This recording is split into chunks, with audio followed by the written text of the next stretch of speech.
5:31 p.m. I respectfully ask everyone present to remain silent and those joining online to remain muted unless you're recognized to speak. Thank you all for joining us this evening. As the board has moved to in-person meetings for our monthly gatherings, please note that committee meetings of the RTD Board of Directors will still be held remotely via Zoom and will be audio and video recorded. The meeting recordings, along with the unofficial minutes of the meetings, will be posted as soon as possible on the board's website. Visit rtd-denver.com, and a live stream of this meeting is also available via RTD's YouTube page. During tonight's meeting, we're also providing Communication Access Real-Time Translation, also known as CART. Anyone who would like to access the service should send an email to the RTD Board Office at rtd.boardoffice@rtd-denver.com. And a link will be provided additionally. The CART transcript can be automatically translated into Spanish for anyone who would like to access a live transcript of this meeting in Spanish. I will now lead us in the Pledge of Allegiance. Directors, please stand. Pledge allegiance to the flag of the United States of America and to the republic for which it stands, one nation, under God, indivisible, with liberty and justice for all.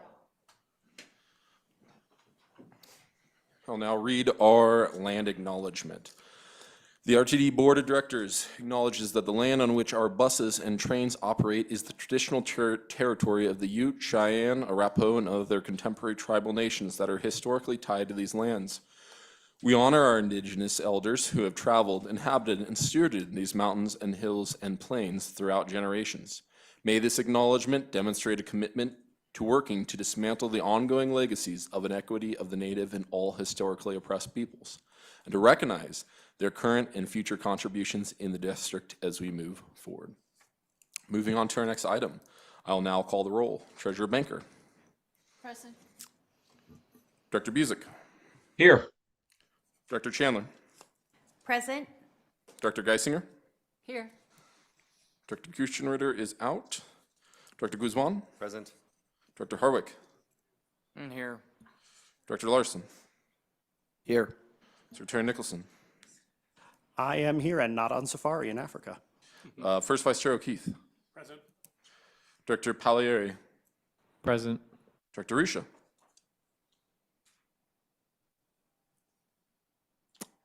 Is absent. Second Vice Chair Whitmore. Present. Excellent. And I am counting 12 present, 2 absent. I'll also note we do have a quorum, and as noted earlier, District N is vacant following Director Catlin's resignation this last month. Therefore, we have 14 acting directors. We're moving forward to our next item, and that is our retiree awards. There are no retiree awards for this evening. The fourth quarter retiree awards will be announced at the December 2nd Board of Directors meeting. We're now going to move forward to public participation, which is open to anyone who'd like to address the board. This section is for general public comment. Following general public comment, we'll have a dedicated section for individuals who wish to speak to the Finishing Fast Tracks report. If you have comments specifically for the Finishing Fast Tracks report, I will kindly ask that you hold those comments until I open the public hearing on that report. As we have both in-person and remote attendees, in-person comments will go first, followed by those who are participating remotely. For those attending in person, please come up to the podium when your name is called. If you have not already signed up to speak and like to do so, please approach the podium when I call for any additional speakers. For those attending virtually, if you wish to speak and have not already done so, please raise your virtual hand or press *9 on your phone. Staff will unmute you when it is your turn to speak, and if you're dialed in, please make sure that you press *6 to toggle your mute settings. Please bear in mind that by participating in this process, you are being recorded. If you do not wish to be recorded, then your comments will have to be submitted via writing. If any speaker has documentation or reference materials for the board, or if any member of the public would like to submit written comments, please email those materials to the board office at rtd.directors@rtd-denver.com. During this time, the board will not offer any direct comments or responses. However, if you'd like to be contacted regarding your public comment, please email the RTD board office at rtd.directors@rtd-denver.com. Speakers should begin their remarks by stating their names and will have up to 3 minutes to provide their comments. Our first speaker for tonight is James Flatham from Greater Denver Transit.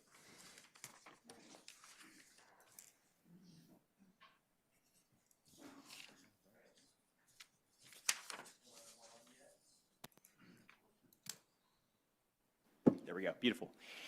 Thank you, Chair Bouquet. Thank you, RTD Board, for the opportunity to speak. My name is James Flatten with Greater Denver Transit. My comments tonight are going to focus on revenue. And I think this body has been very inquisitive and rightfully so about the challenges with the budget. Right? I think we had an excellent study session last week, and I'd like to thank and congratulate CFO Mackey for an excellent presentation. I think a lot of our questions were answered. I think critically looking ahead, right, the need to increase revenue is really serious. And I think part of doing that seriously is pivoting away from bad revenue sources that do not bring in material amounts of revenue for operations and pivoting more to revenue sources that do bring in lots of revenue for operations. So the biggest piece of this, right, is fares, right? The biggest piece that RTD has in its control is fares. There's been discussion about fare enforcement, opportunities to increase the rigor of fare enforcement, potentially increasing fares in terms of the day pass as well as the single ride pass. But I think more seriously, right, there needs to be a pilot that addresses issues we know are happening with the airport. We know as advocates and as riders that a huge amount of the rides on the A line today going eastbound are paying a local fare. And we know that fare evasion is a cultural problem at RTD. When I was an intern years ago, I had a date that summer, and the person that I sat down with made fun of me for paying for RTD. This was someone who grew up in Colorado and had never paid for RTD to ride the light rail to a Rockies game. And since that time, we know we've run into people who do not pay their fare and people who are able to pay their fare. Those who go to the airport, right, are those who have the income to, if they can afford to fly, they can afford to pay for RTD. And part of this as well is moving away from bad revenue sources, right? And there's a discussion tonight about ad wraps that cover the windows. And we know we've got years of data and historical estimates. As best as we can tell, we're talking about a couple $100,000 a year RTD makes from ad wraps on windows. And I would just implore this body just to consider this for what it is, which is this is a bad revenue source. And it's not bad because it's small. It's bad because it has such a disproportionately negative impact to the rider, right? People who ride transit deserve to look out the window unimpeded. Right? People who ride transit deserve to ride, especially on longer journeys. We know that the wraps preclude RTD from providing the UV foam that protect riders from sunburns. Right? This is a basic dignity. So as we move forward, we support the board in seriously looking at how to meaningfully raise revenue. Let's walk away from bad revenue. Let's get rid of the ad wraps on the windows. Thank you. Thank you, Mr. Flatham. Our next speaker is Sagopal Rangaraj. My apologies for pronunciation. Well, thank you all. My name is Sagopal Rangaraj. I am a lead at Greater Denver Transit. I live in a car-free household and want to spend some time today talking about the policy that's going to come in place about prohibiting ad wraps on windows of transit vehicles. Before I go down that hole, though, I want to address something, which is that RTD is going to face some very challenging decisions in the immediate future about its budget and about service. When we do make these tough decisions, it is super important to focus and come back to first principles. What matters to the agency? And that is focusing on the rider experience. RTD has made challenging trade-off decisions in the past where they forego revenue for the rider experience, whether that was investing in the 16th Street free ride or free fares for youth. These are revenue sources that RTD chose not to pursue to improve the ride experience and to create a gateway opportunity for people to experience transit.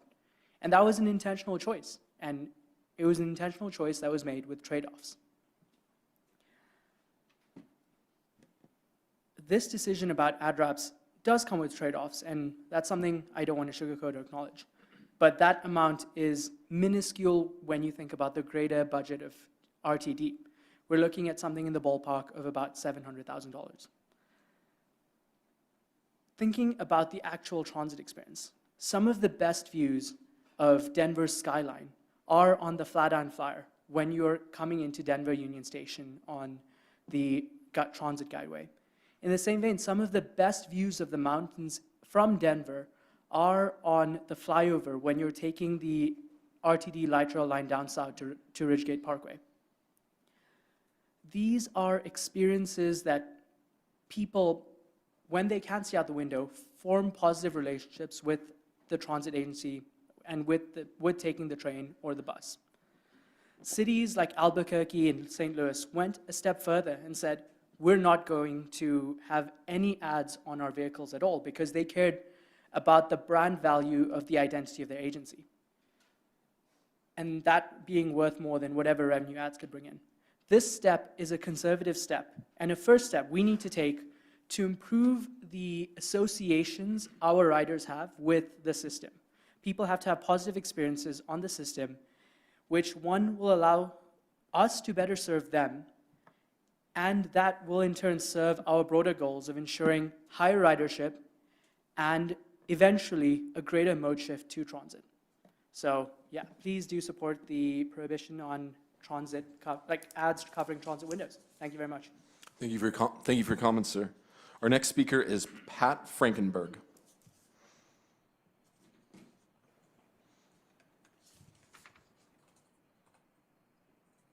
Pat Frankenberg. Oh. Pat is not here. We'll move now to Jack Rosenthal.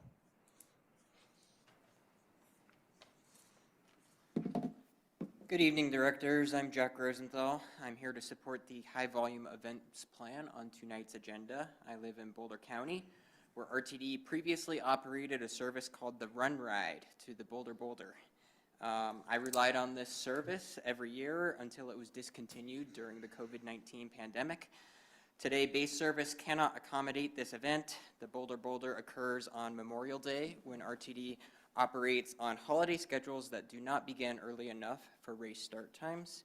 Additionally, the route detours make the start line inaccessible from base services, even if these hours aligned. At last month's OSS meeting, COO Pruser presented an overview presenting that services like Broncos Ride are no longer necessary due to fast tracks. The presentation suggested that customers from Evergreen take Route EV and then transfer to either Route 16 or the W line to get to the Broncos games. Longmont residents were advised to take the Bolt, then transfer to the Flatiron Flyer, then transfer again to either the E or W line. And these suggestions do not reflect operational reality. Route EV operates weekdays only during peak hours. This is not adequate for evening or weekend events. Longmont customers will face transfer wait times of up to 1 hour at downtown Boulder Station while waiting for the Bolt on their return trip. Base service today does not provide accessibility and reliability that dedicated event services like Run Ride, Broncos Ride, and Rockies Ride once offered. And until base service can reliably serve major events, dedicated high-volume event service is essential. As one of RTD's core responsibilities is reducing vehicle traffic, supporting high-volume event plan advocates for transit access and environmental stewardship. Thank you for your consideration. Thank you, Mr. Rosenthal. Our next speaker is Keith Brooks.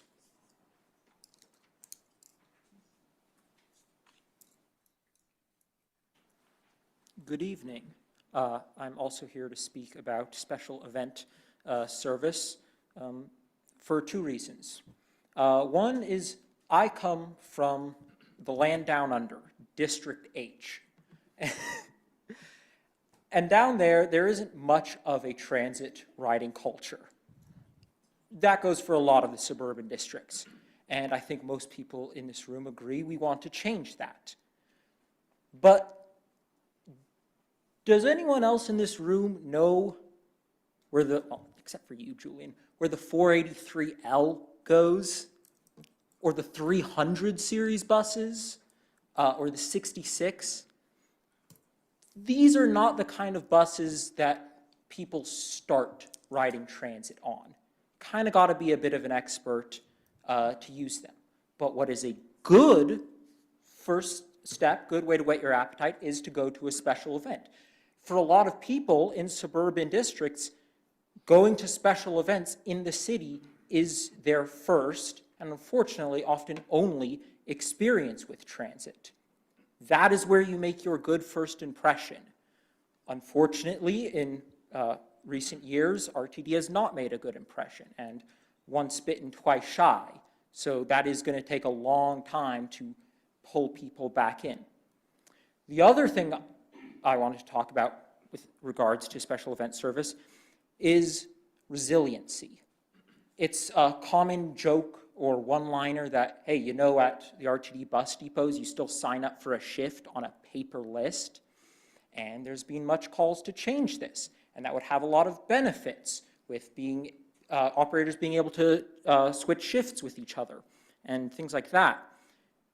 It would also help if you had that flexibility when things go wrong, as they inevitably do, and being able to recover on days when something has broken or something has gone wrong. But to get there, you need the infrastructure, you need the capability to give operators more flexibility. And a good way to start building that is with special events, something that happens once in a while. So I'd like to emphasize there are many other knock-on benefits to improving special event services beyond just that one day or that one evening. Thank you. Thank you, Keith. Our next speaker is Richard Bamber.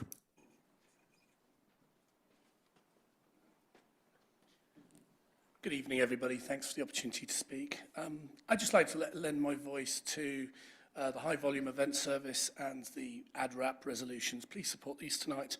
Specifically on the ADRAPs, prior commenters have made the detailed arguments. There are provisions in the document that call for review. If this does turn out to be an unmitigated commercial disaster, you can reverse the decision.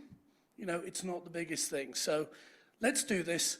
Let's follow the lead of the folks down in Albuquerque. Please support the resolution and vote to ban ADRAPs that cover the windows. Thank you very much. Thank you, Richard. Our last in-person speaker I have for general comment is Max Nardo.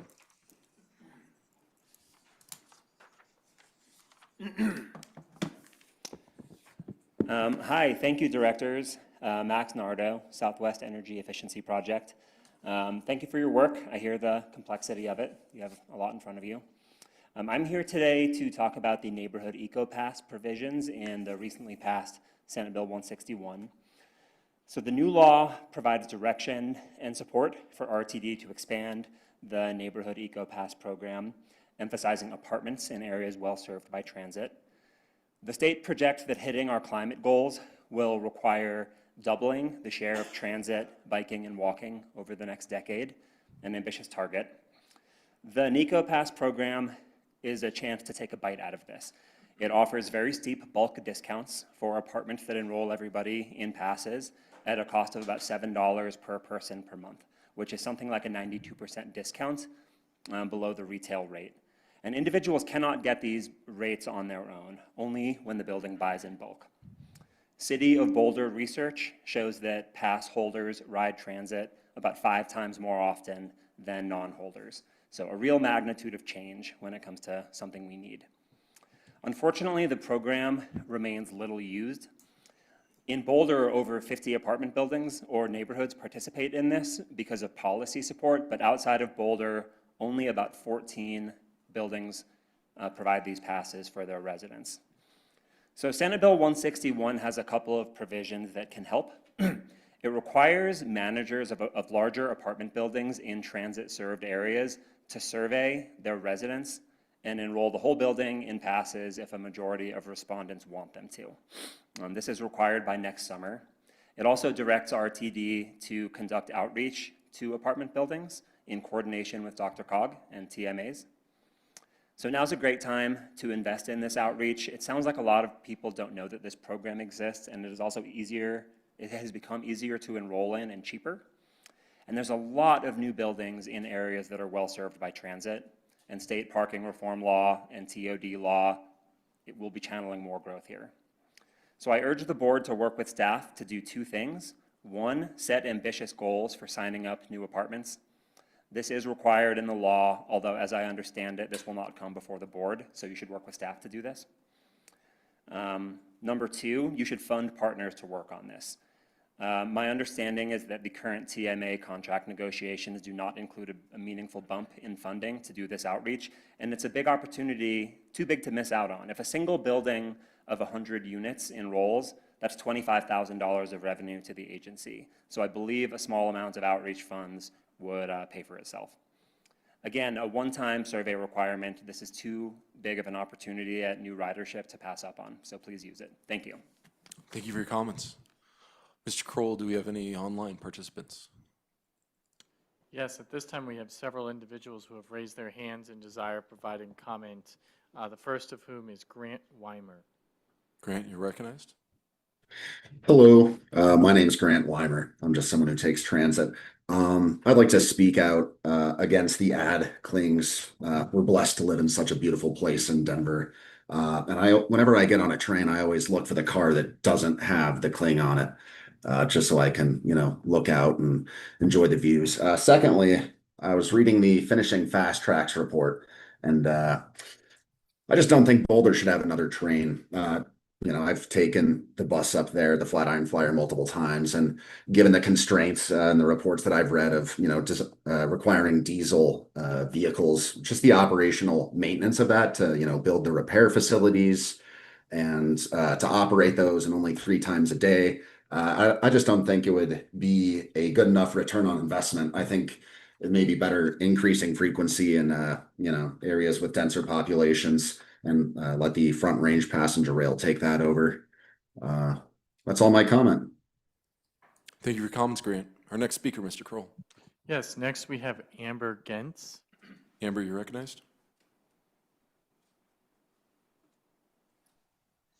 Hello, I'm Amber Gentz. I'm in District A, and I wanted to speak out on how the Fast Tracks plan has a decreased. I mean, like the plan was to increase bus service, but I noticed that the bus service has decreased. So I'm pretty disappointed in that, and I also very much support not removing the ads on the buses and the light rail trains. I know that my most memorable rides on the D line have been on the flyovers, looking at the foothills. And I think it would really improve rider experience, and I think it would improve the perception of the service. Thank you. Thank you, Amber. Mr. Kroll, our next speaker. Yes, next we have Adriana Roberts. Adriana.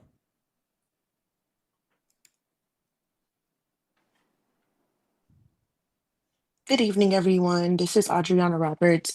I'm from District B, and I was calling to speak in regards to the ad wraps on the windows. We've heard a lot this evening just in regards to ad wraps on the windows, and one of the key points that I wanted to hit on is in regards to number one, as a woman, safety. Having the ad wraps at nighttime, it makes it very visibly difficult to see out of the windows at nighttime. And I know that that can be a safety concern for female riders that maybe get off of work late or have any other, events and nighttime things that they're doing, as well as touch base on those who have disabilities. I think the ability to know where you're going and see where you're going is very important. And not being able to maybe hear what stop you're at, but being able to visually see is key. And so I just want the board to keep that in mind this evening when discussing and voting on the ad wraps being removed from windows. Thank you. Thank Adriana. you. Thank you. Our next speaker, Mr. Kroll. Yes, next we have Paulo Solorzano. Paulo, you're recognized.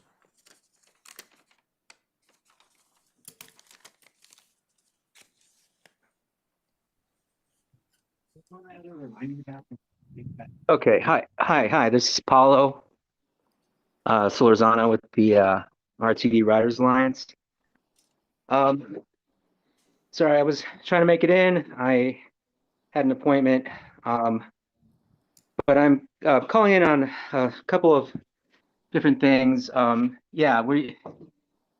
like to start off with a quote. It's by George Eliot.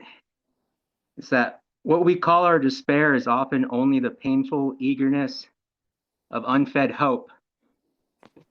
And I just saw that quote today, but I feel like that is what a lot of ridership, a lot of the state of Colorado, the whole region is feeling regarding the situation that RTD has continuously found itself in the last 8 years. I want to start off by saying that as part of the RTD Riders Alliance, I have been doing in-person interviews with anybody I can on Colfax, specifically Colfax operators. And what I'm hearing is just not very good at all. Again, but just like to share this, that like if the BRT project is going to be successful in the future, which again is $230 million, then RTD needs to start thinking about the operators and the way they feel. Again, the rider experience, of course, all flows into that and the operator. And so far this month, there was a stabbing on Potomac and Chambers on a bus. Unfortunately, there is no descriptive information of that person who did that, and I'm wondering why. There was another stabbing on the H line last month. And then, through my conversations with Colfax operators, there was another death on Colfax and Broadway, actually. And then footage of a person on board the bus afterwards. But this is what operators are dealing with, and the retention is a major problem, as you all know. So, and then again, fentanyl is also still a problem. I've been hearing a lot that dispatch just tells operators that, can you just continue working when they call in about, inhaling fentanyl. But yeah, the other thing is bus bridges on the A line need to get worked out. I've been saying this for years. As long as this stuff keeps on happening, then RTD ridership will continue to fall, and we'll never be able to dig out of our hole. So thanks. Oh, and last thing, SNAP benefits and all that stuff is going away now. So it's super important that you guys fix all the problems I've been bringing up the past few years. Thank you. Thank you, Paolo. Mr. Kroll, our next speaker. Yes, next we have Nanzol Ramos. Nanzol, you're recognized.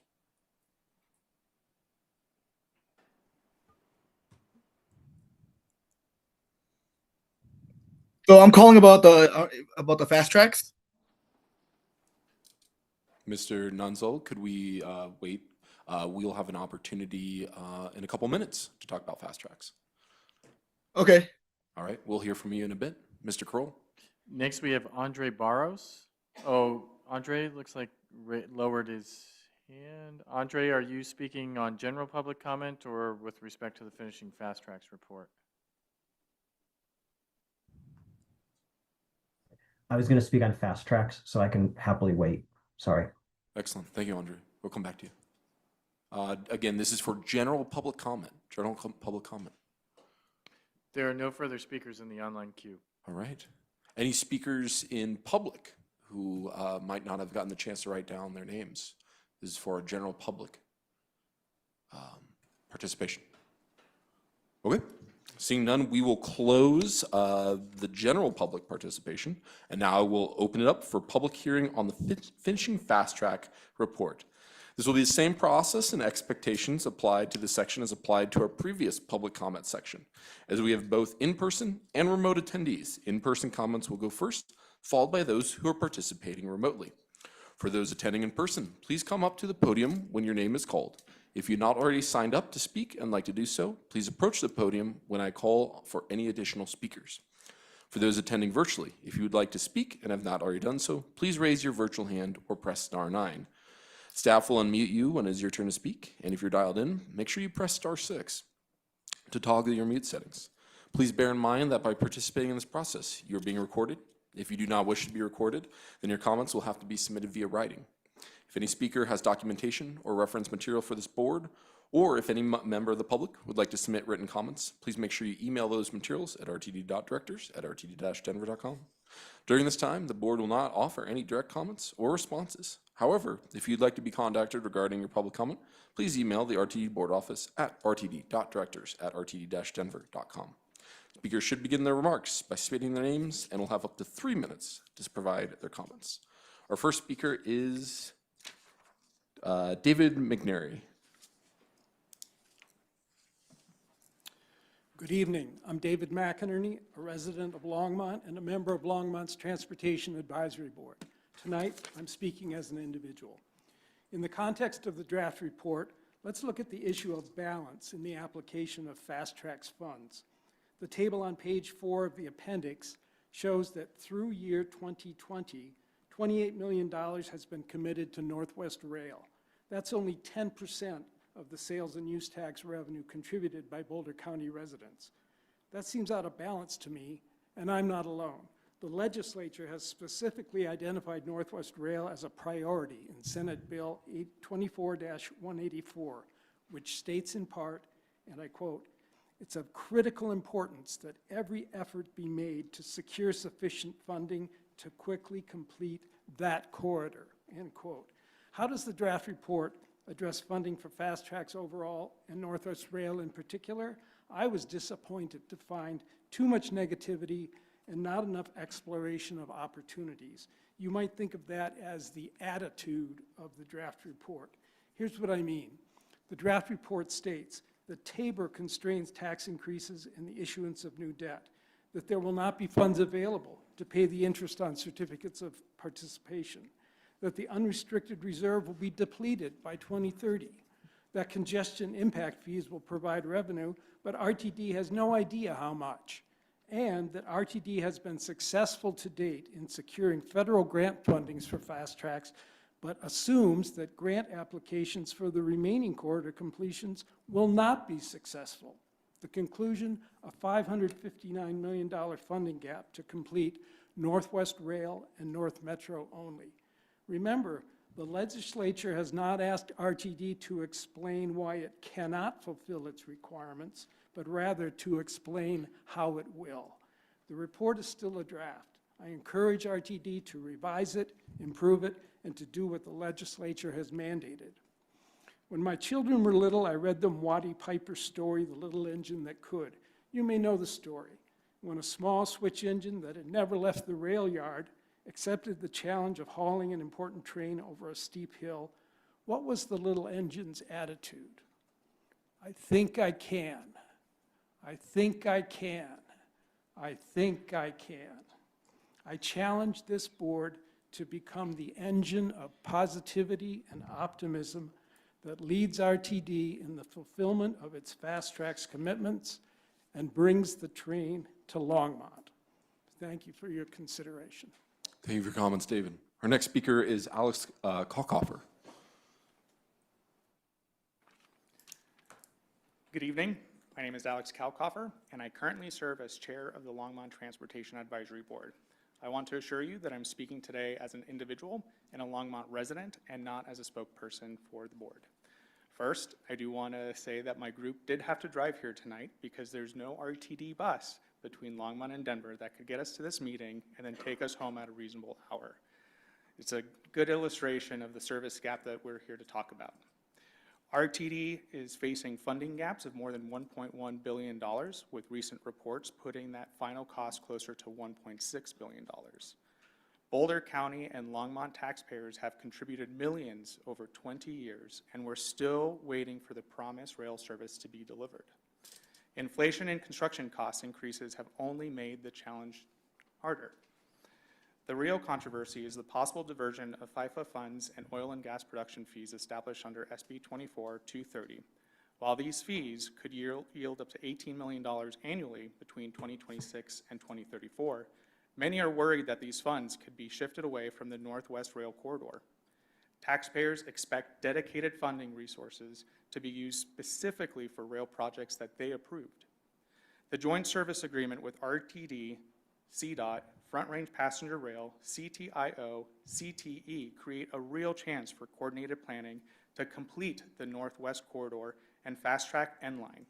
I encourage RTD to leverage new revenue sources, including the rental car fee and SB 24-230 oil and gas revenue, and prioritize true regional collaboration so we can finally see the transit solutions being implemented. There's also a strong case to explore alternative financing.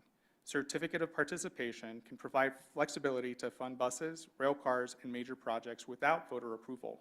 But RTD's plan does not currently show those assets like vehicles could be used to secure this kind of funding. Greater transparency about financing options will help restore public confidence.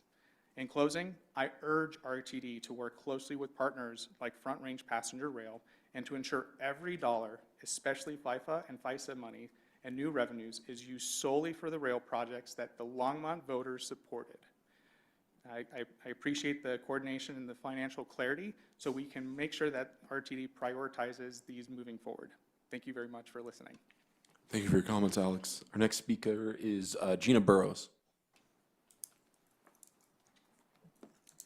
My name is Gina Barrows, and I am the Vice Chair on the Transportation Advisory Board for the City of Longmont, and I am serving on the newly formed Community Advisory Committee for linking Boulder County. As a Longmont resident, I am here to advocate for increased RTD service for Longmont. I have lived in Longmont for the last 6 years and have used public transit throughout that time. Longmont's population is almost 100,000, with 98,885 residents in the 2020 census. In comparison, Boulder has 106,803 residents, less than 8,000 more. The difference in RTD services is significant. Longmont has just 4 local routes. Boulder has 11. That's almost 3 times the routes as Longmont has. In hearing presentations from RTD during my role on Transportation Advisory Board and asking why there is such a large disparity in services between the 2 cities, I have heard reasons such as Longmont is too spread out, there is no large university, and there is no established need for service. I respectfully disagree. Ride Longmont was launched in December 2024 and has been hugely successful, with thousands of rides being taken every month all across the city. It is clear to me that it is time for the RTD board to start providing equitable transit service for the nearly 100,000 people in Longmont. Further, I would like to request that RTD begin a Skyride service from Longmont to the airport. This service request is a common topic at the Transportation Advisory Board meetings. When comparing services between Longmont and Boulder with respect to airport access, Longmont once again is lacking. If a resident wants to travel from Longmont to the airport, by public transit it takes 2.5 hours and involves traveling all the way to Boulder via the Bolt to connect to the AB 102. Boulder residents, however, have a direct route to the airport and it's only just over an hour. There are 32 return trips every single day, comparable to driving a car for the hour trip. I personally use the AB 1 and 2 to get to the airport by driving to the Flatiron stop, parking and taking the AB 1 and 2. I know of many other Longmont residents who do the same. Our only airport shuttle service, which costs $55, closed earlier this year. It is time for Longmont residents to receive Skyride service, potentially with a stop at the Lafayette Park and Ride, and follow the RTD fare structure of $10 for over 17s. Of additional consideration is the upcoming Sundance Festival in Boulder in early 2027. It is estimated that 75,000 people will be attending within 2 weeks, all of which will be utilizing the services not only Boulder, but all surrounding towns, including Longmont. Festival attendees will be staying in Longmont hotels, visiting local businesses, and then traveling to Boulder for the week. So I would like RTD to consider how it will accommodate those festival goers during that time, because it's coming up very, very soon. Thank you. Thank you, Gina. Next speaker is Ross Sterrett.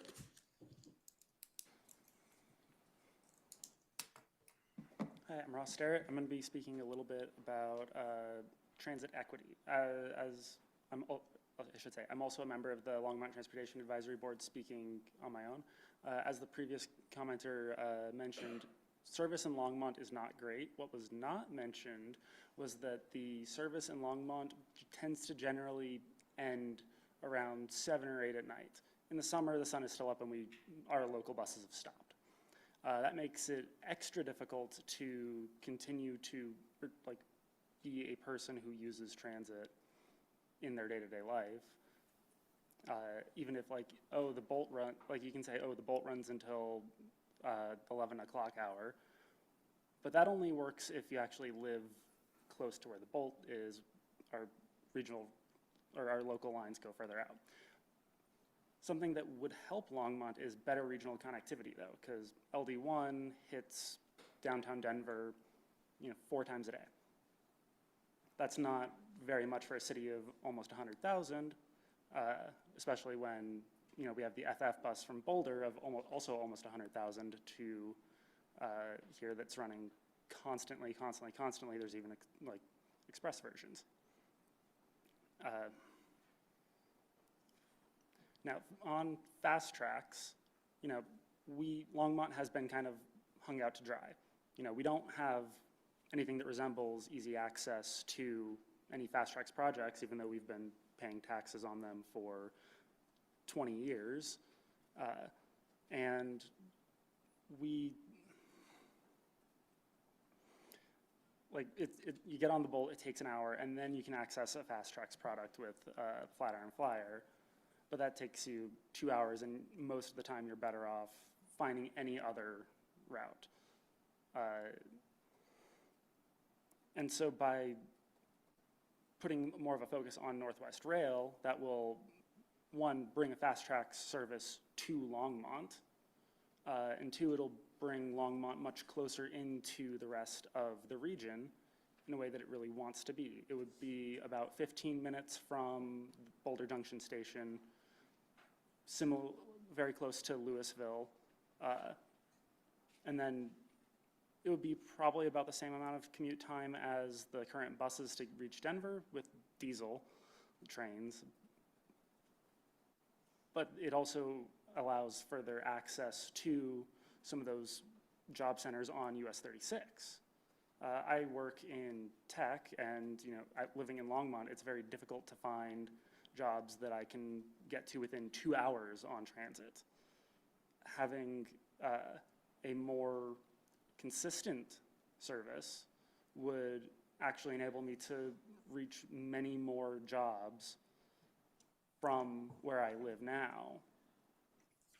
And that would, sorry, I just saw that I'm over. Thank you, Ross. Our next speaker, Audrey DeBarros.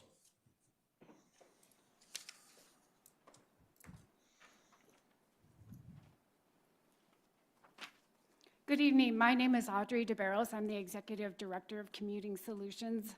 Thank you, Chair, board members, and Deputy General Manager Pena.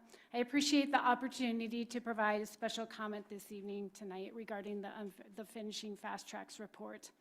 The Northwest Mayors and Commissioners Coalition includes the 9 jurisdictions of Boulder, Boulder County, Louisville, Superior, Broomfield, Westminster, Lafayette, Erie, and Longmont. Commuting Solutions is the nonprofit transportation management organization for the Northwest Metro region.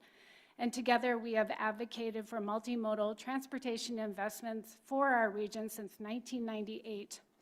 We appreciate RTD's leadership in providing updated facts and information to the Denver region and the state of Colorado on the financial cost to complete the RTD Fast Tracks program. And I wanted to give a shout out to your staff, Chris Quinn in particular, who authored that report and has been a long time staff person involved with the project. We greatly appreciate his work. Northwest Rail is the primary investment of the Fast Tracks ballot issue that is not yet fully realized. The first 6 miles were completed in 2016 from Union Station to Westminster as part of the Eagle P3 project. Completing rail to Longmont remains a core focus of our coalition. The legislature has also included and required RTD to prioritize completion of Northwest Rail and North Metro corridors. We feel like the report, while good, is not complete and that it doesn't include options to build Northwest Rail and North Metro, and we'd like to see more options for how that will be achieved added to the report before it's finalized. In addition, we ask that the $190 million in the Fast Tracks internal savings account remain committed to the original purpose, which was to go towards the unfinished Fast Tracks corridors and not to be used for other purposes. We view the contributing this funding to the Joint Service Plan is within the boundaries of RTD being consistent with that purpose.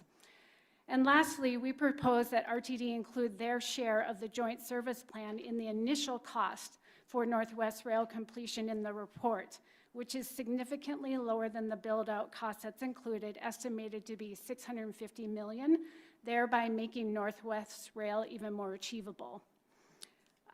We remain committed to being good partners with you to see this through, and you can anticipate receiving more comments from our region before the deadline. And as always, I want to thank you sincerely for your service to RTD. Thank you, Audrey. Our next speaker, Chandler Sanchez.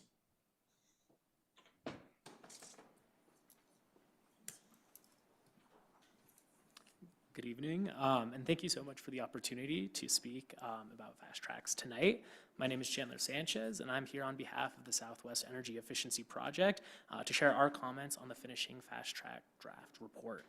So Fast Track's uneven execution looms very large over the entire institution, with unfinished and incomplete rail lines and cut bus services garnering distrust in RTD's brand.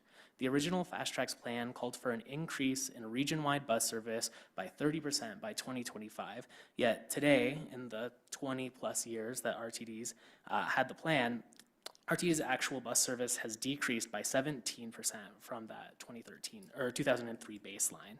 This is despite a population explosion of 70,000 new residents in the same time period in Colorado, who are largely concentrated all along those already established corridors in the North Metro area.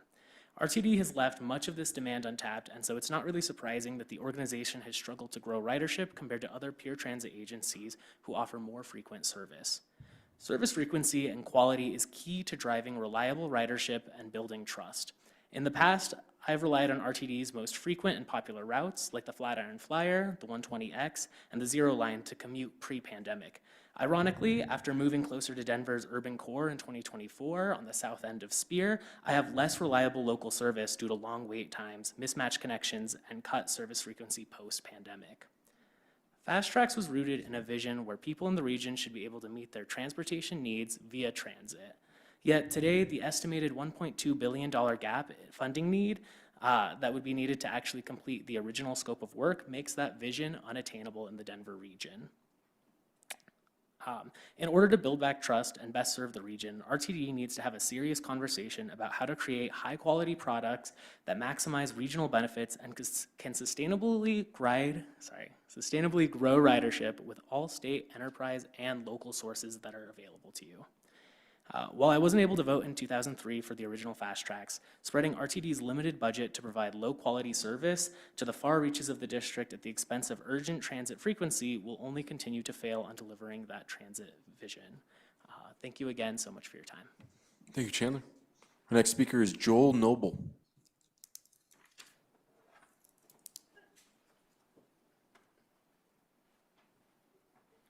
Good evening, directors. My name is Joel Noble. I live in the Curtis Park neighborhood in Five Points, and I'm here to speak about another of the unfinished corridors, the Central Corridor. I've lived in Five Points for nearly 35 years, and I've experienced the light rail since its inception, an enthusiastic rider. As a matter of fact, I don't own a car and have never driven. I use transit quite a bit.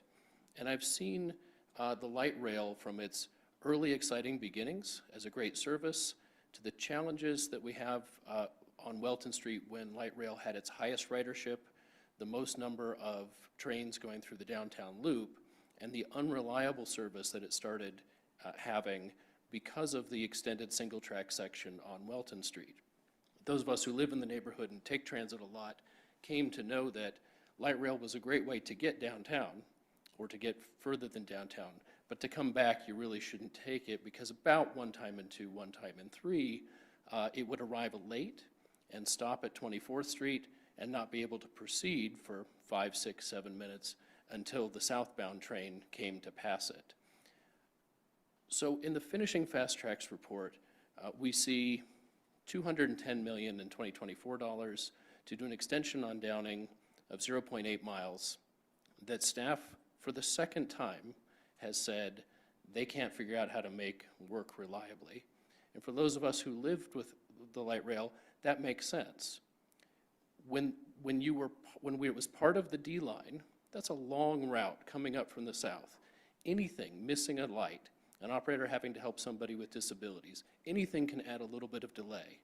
And if you add just a little bit of delay, you don't make it on time for that single track section, and it becomes unreliable. Similarly, the planned extension on Downing Street, operating in mixed traffic, will be unpredictable and unreliable, and that will interact with the single track section. So what's written here on page 21 of the report rings true. The other thing that rings true, and is the most important thing I have to say here, is that residents and the area business community still strongly support having a transit connection between the Central Corridor's 30th and Downing Station terminus and the A line at 38th and Blake. The purpose and need of this element of Fast Tracks is a single-seat ride between downtown, up Welton, and to 38th and Blake. That purpose and need remains. The community is committed to a transit-rich corridor aligned with where we have our businesses and where we have our density. But it's clear to staff and it's clear to the community that the current scope of this project won't achieve it. We pay into Fast Tracks, just like Boulder County. We have an unfinished corridor, the same as Boulder County. And we need RTD to engage with the community in rescoping this element of Fast Tracks. Thank you. Thank you, Joel. The last speaker I have in person is Kay Marsh.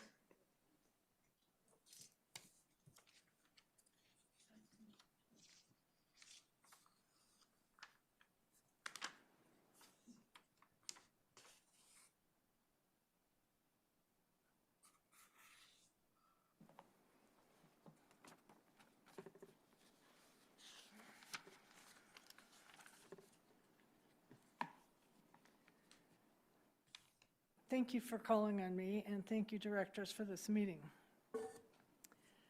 I'm a resident of Longmont. I've lived there for 30 years almost. But it doesn't seem like RTD wants to do this Fast Tracks thing all the way up there in the northwest, on the northwest corridor. The state legislature worked really hard to ask RTD to finish, for a plan to finish Fast Tracks. The state legislature gave RTD the funds and sources to fund the Fast Tracks projects. New revenue has been set aside and earmarked to do this work. Car rental fees, you know these things. The state has dedicated 50% of the rental car fees. I was curious to look and see that RTD figured in only 20% of those rental fees instead of the 50%. It could raise $70 million a year, and it will get more and more, it will build. Also then, oil and gas fees are something that was brought to the table so that the RTD can finish Fast Tracks. And if the RTD would take these two new revenue sources given by the legislature and issue some debt. I know that takes a little guts, some COPs. You could build the Fast Track project. And I look at page 27, and it says there's not enough money. But I don't think anybody's been creative. I don't think anybody pays close attention. It seems to me you've built this report to sabotage the plan to build the Northwest Rail. Are you scared? Or just receive direction from upper management to kill it? I don't know. There's a chapter missing, actually, and this report tells the legislature how the Northwest Rail cannot be built. But the legislator asked you for how it could be built. Fortunately, this is just a draft. There's almost enough time to add, how it could be built, rather than wait till, the year 3000? It takes imagination. It takes courage and willingness to get this done. Does the current RTD folks, do you currently have the chutzpah to do this? Or, is the current RTD, all the people on RTD, just well-paid bureaucracy to keep on keeping on? There's a lot of talk around Longmont. I'm here as a citizen to call you on this. This report that I looked at is not innovative. There's no enthusiasm for new riders, and frankly, I'm disappointed. No wonder the legislature and the governor have asked you for this. this report, they know you well. Meg Froelich, Chair of the Transportation Committee, said the RTD is the organization of no. You may not realize how the other people outside your little horseshoe here look at you. Don't make Meg Froelich right. Don't live up to no. Thank you. Online participants, Mr. Kroll. Yes, first we have Becky English. Becky, you're recognized.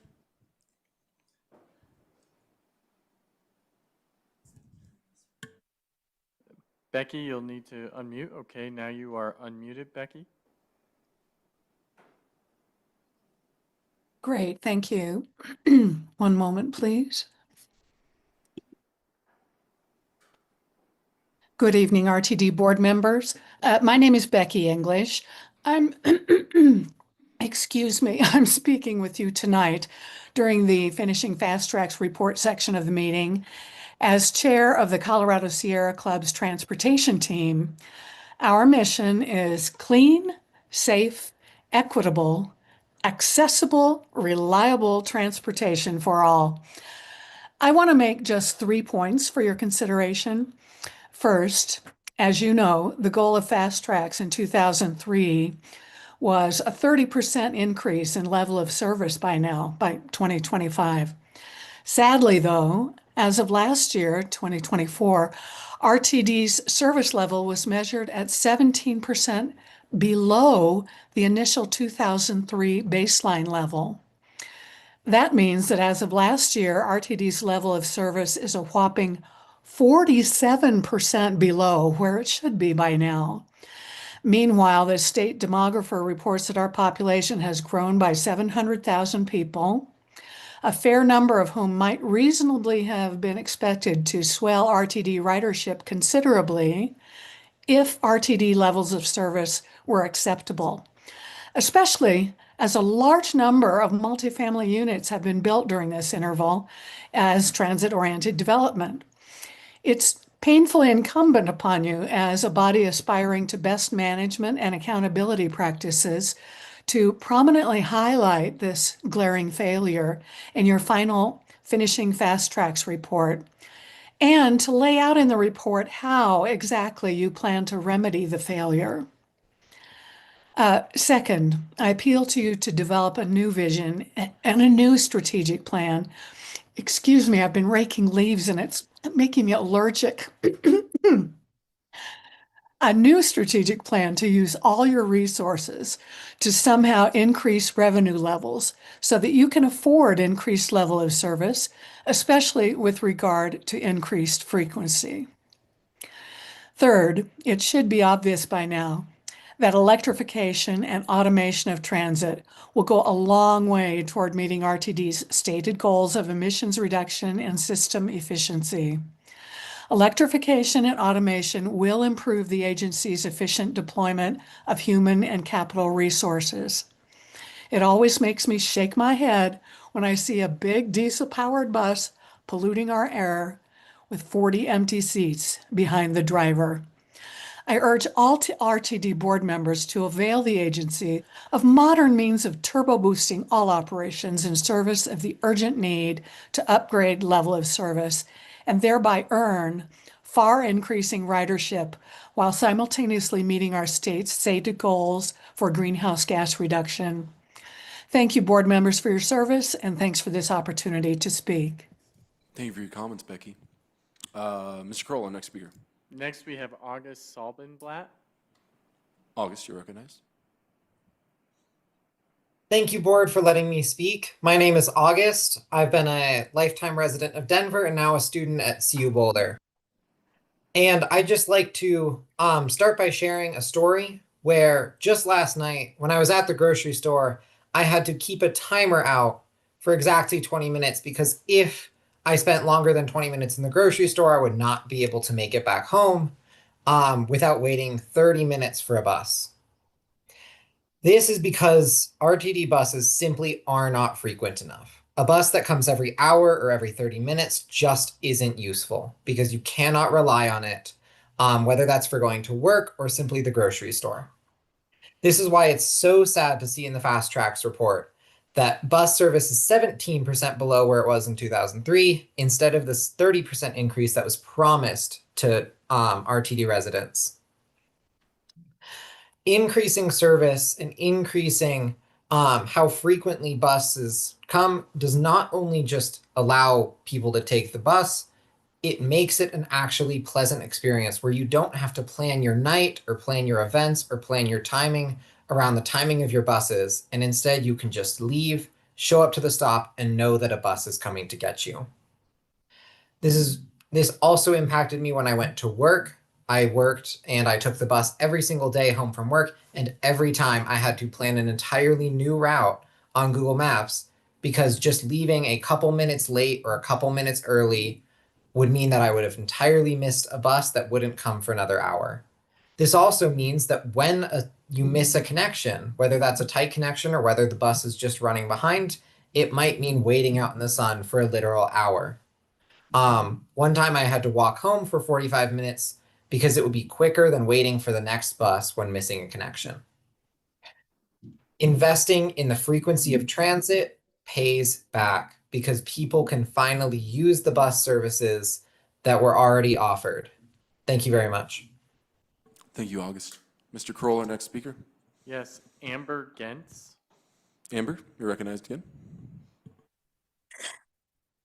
Thank you, board. I'm here to call for a new investment in public transit. I'm really proud of how far we've come with the T-Rex project and with Fast Tracks. But once again, for posterity, I would like to say that I am disappointed by how there was a 30% goal in bus service increase, but now levels are lower than they were when Fast Tracks was enacted. Not only am I disappointed with the bus service, I would also like the light rail to be more frequent. I'd like to see more investment in the light rail. As a user of the E-Line, I encourage as many people as I can to use the E-Line, particularly those living in the south suburbs, such as Castle Rock. I've been surprised by how people are willing to use the park and rides, and they're willing to give it a try, but once the E-Line, sometimes it just stops unexpectedly. Sometimes, sometimes the frequency is disappointing. Like if I want to go to something in the evening, I might have to wait more than 30 minutes if I have to go home at like 8 p.m. So yeah, I'm overall I'm happy with Fast Tracks, but I'd like a new investment. Thank you. Thank you, Amber. Our next speaker, Mr. Kroll. Yes, next we have Andre Barros. Andre? Thank you. Sorry, I have a cold, which is why I didn't come in person today, so I apologize if I'm a little sniffly here. I am a resident of Denver, living on the Denver southwest side in the Fort Logan area, and primarily wanted to speak on the lack of bus service or the declining bus service. While I've chosen to ride and use transit or bike to commute my entire life, so 30 years of not driving to work, that's not always been easy.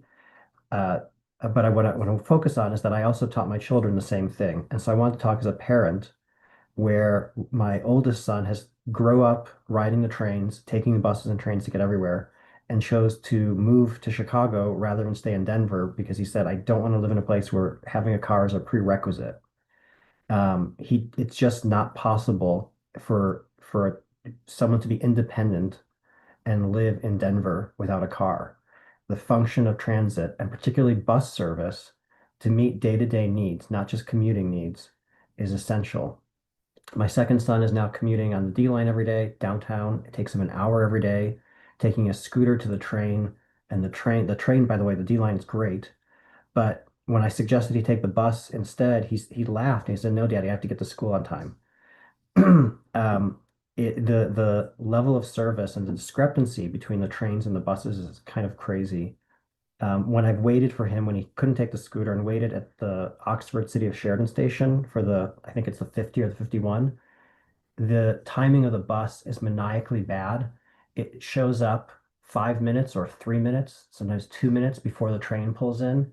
It shows up and leaves empty, and then the train shows up. There's like absurdly bad connectivity.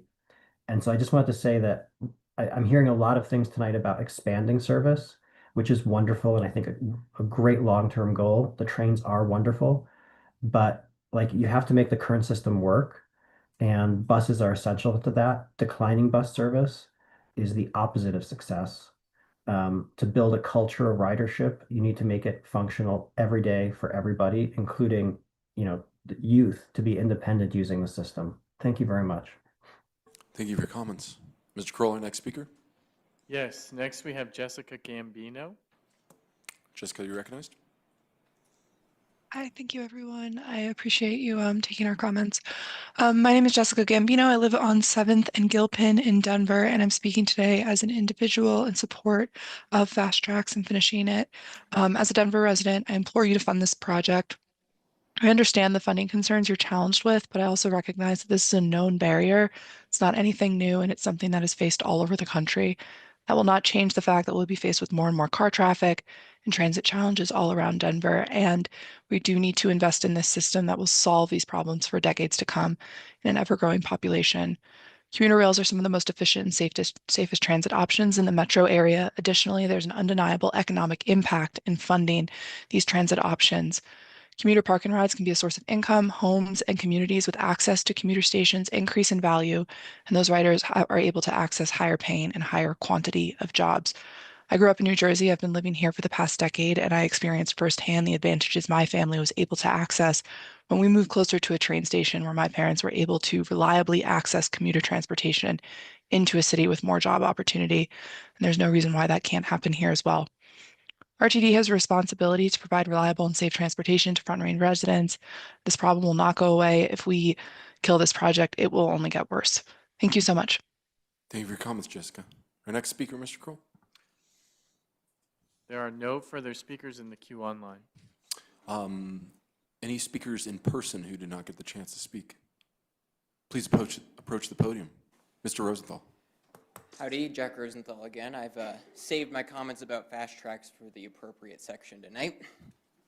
I'd like to share with you some numbers. $600 million, that is the amount that Boulder County taxpayers have paid into Fast Tracks and sales tax over the past 2 decades. 38%, that's the amount of Denver-Boulder bus service that we've lost since September 2004. Fast Tracks was supposed to pay for increased Denver-Boulder bus service. And 39 miles is the amount of incomplete corridor that we do not have between Denver and between Westminster and Longmont today on the B line. And that it is true that the Northwest Corridor is the only substantially incomplete Fast Tracks corridor. And it seems like it's going to cost a lot of money. But guess what? We have a chance to make it happen with the state via joint service.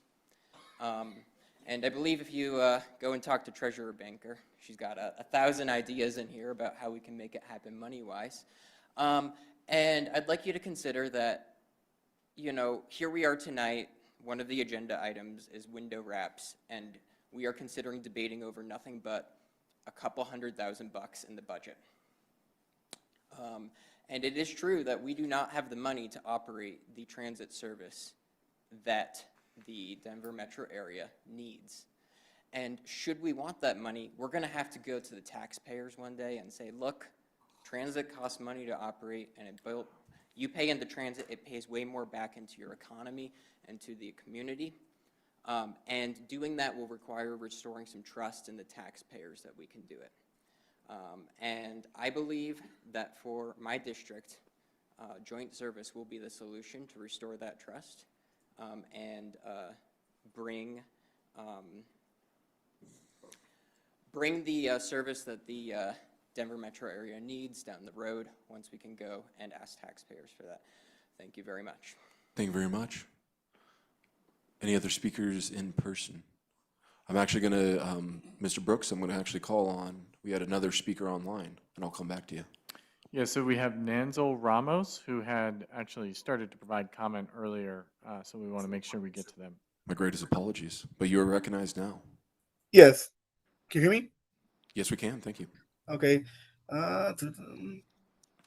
Good evening, RTD board members. My name is Enzo Ramos. I live in the Northland area, and I'd like to share my comments on the finishing Fast Tracks report and the particular failure to fulfill the vision for enhanced bus service throughout the region, especially in frequency, reliability, connections, ease of access, automation, different hubs, and better use of our stations and stops.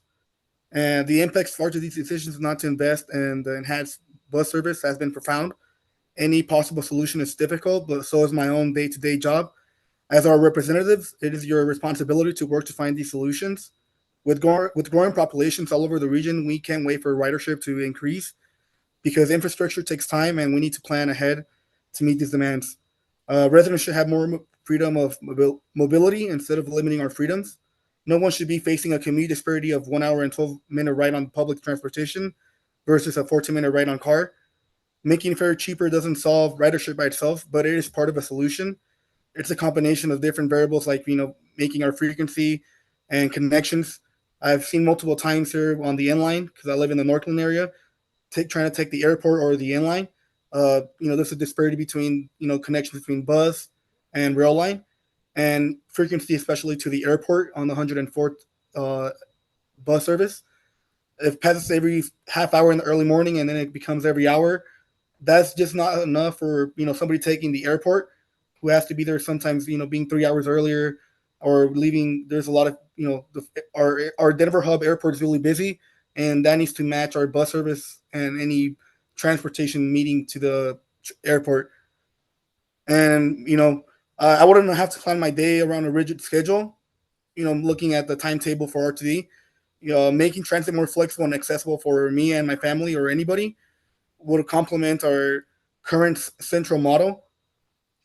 And that's my comments for today. And I would just like to point out as well that we need to start asking ourselves how we fund our public roads and how we need to fund our public transportation. It's not easy, but that's a conversation that we need to be held, with everyone. Thank you. Thank you, Denzel. Any further speakers online, Mr. Kroll? Okay. Mr. Brooks?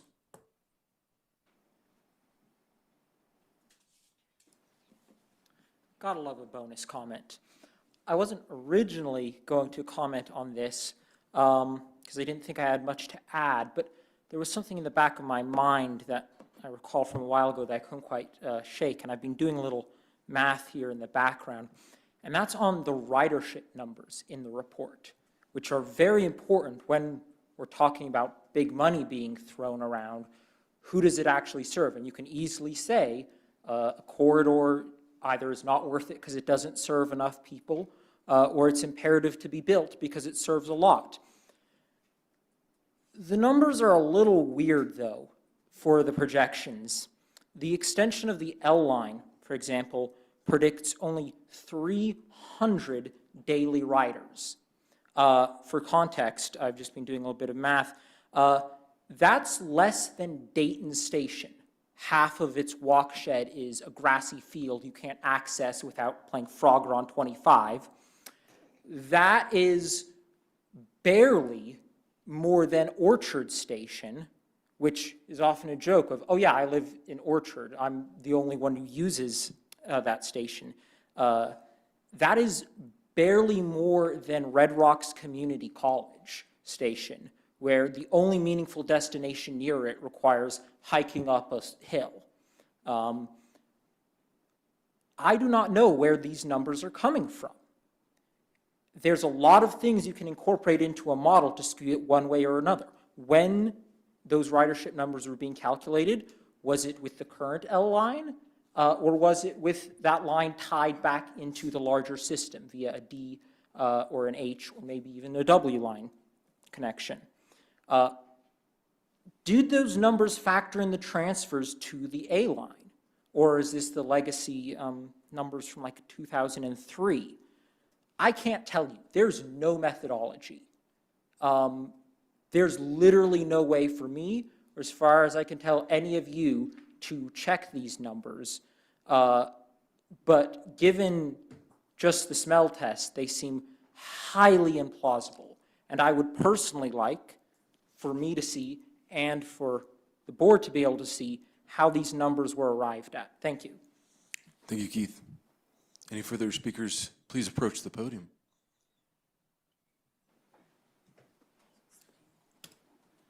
Good evening, Council. My name is Coleman Erickson. I am a resident and writer of District J, and I wanted to publish my frustrations with this current draft of the Fast Tracks report.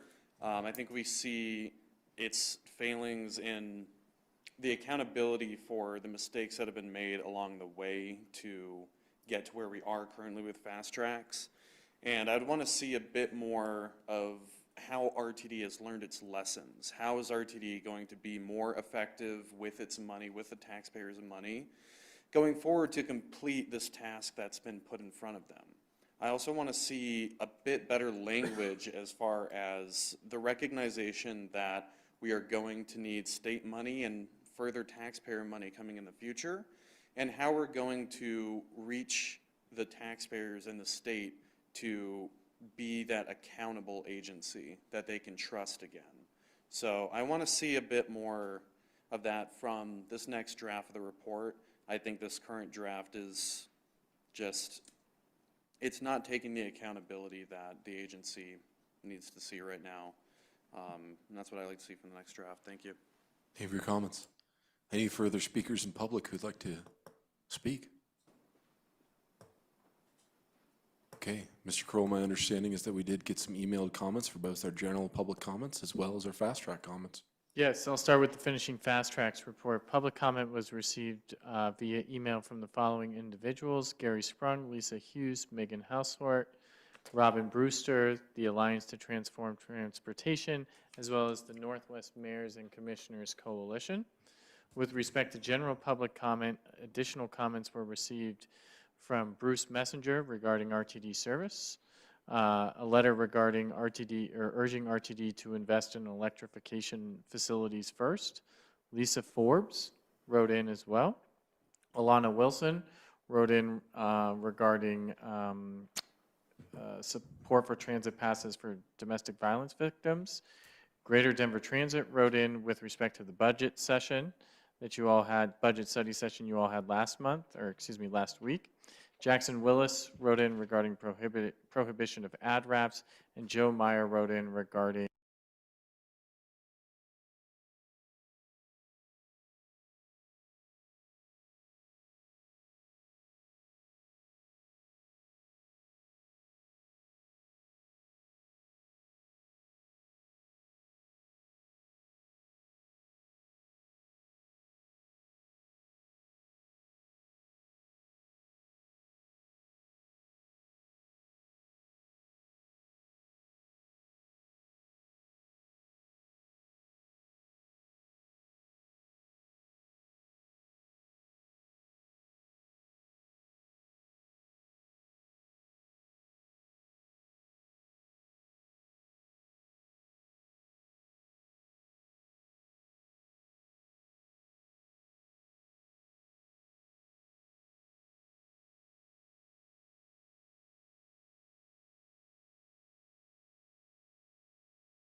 always there for you, just get in your car and drive to Fair, right?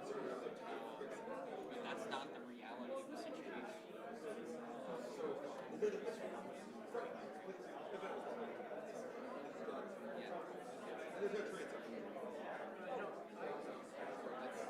What my comment was, I didn't, it's nothing against you. It's.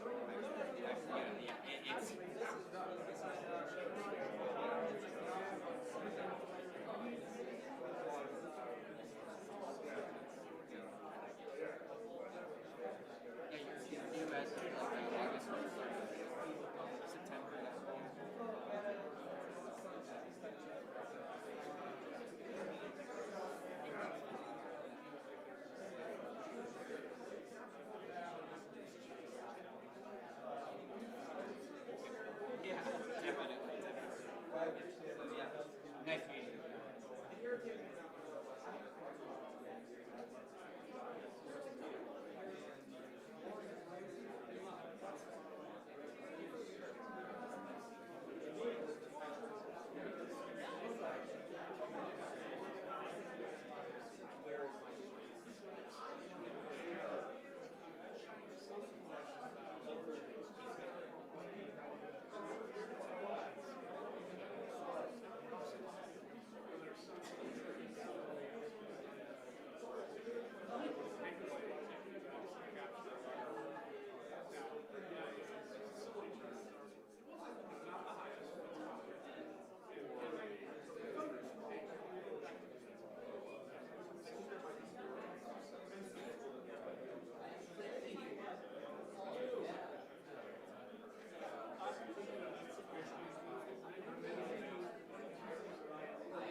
Sound check, 1, 2, 3, 1, 2, 3. Brandy, can you hear us? We can hear you, but we cannot see you. Thank you.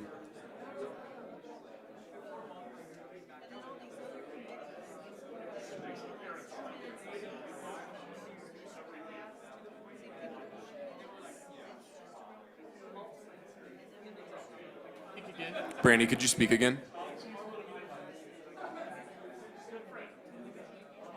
I'm here and I can still hear you. That's above? Okay. Okay.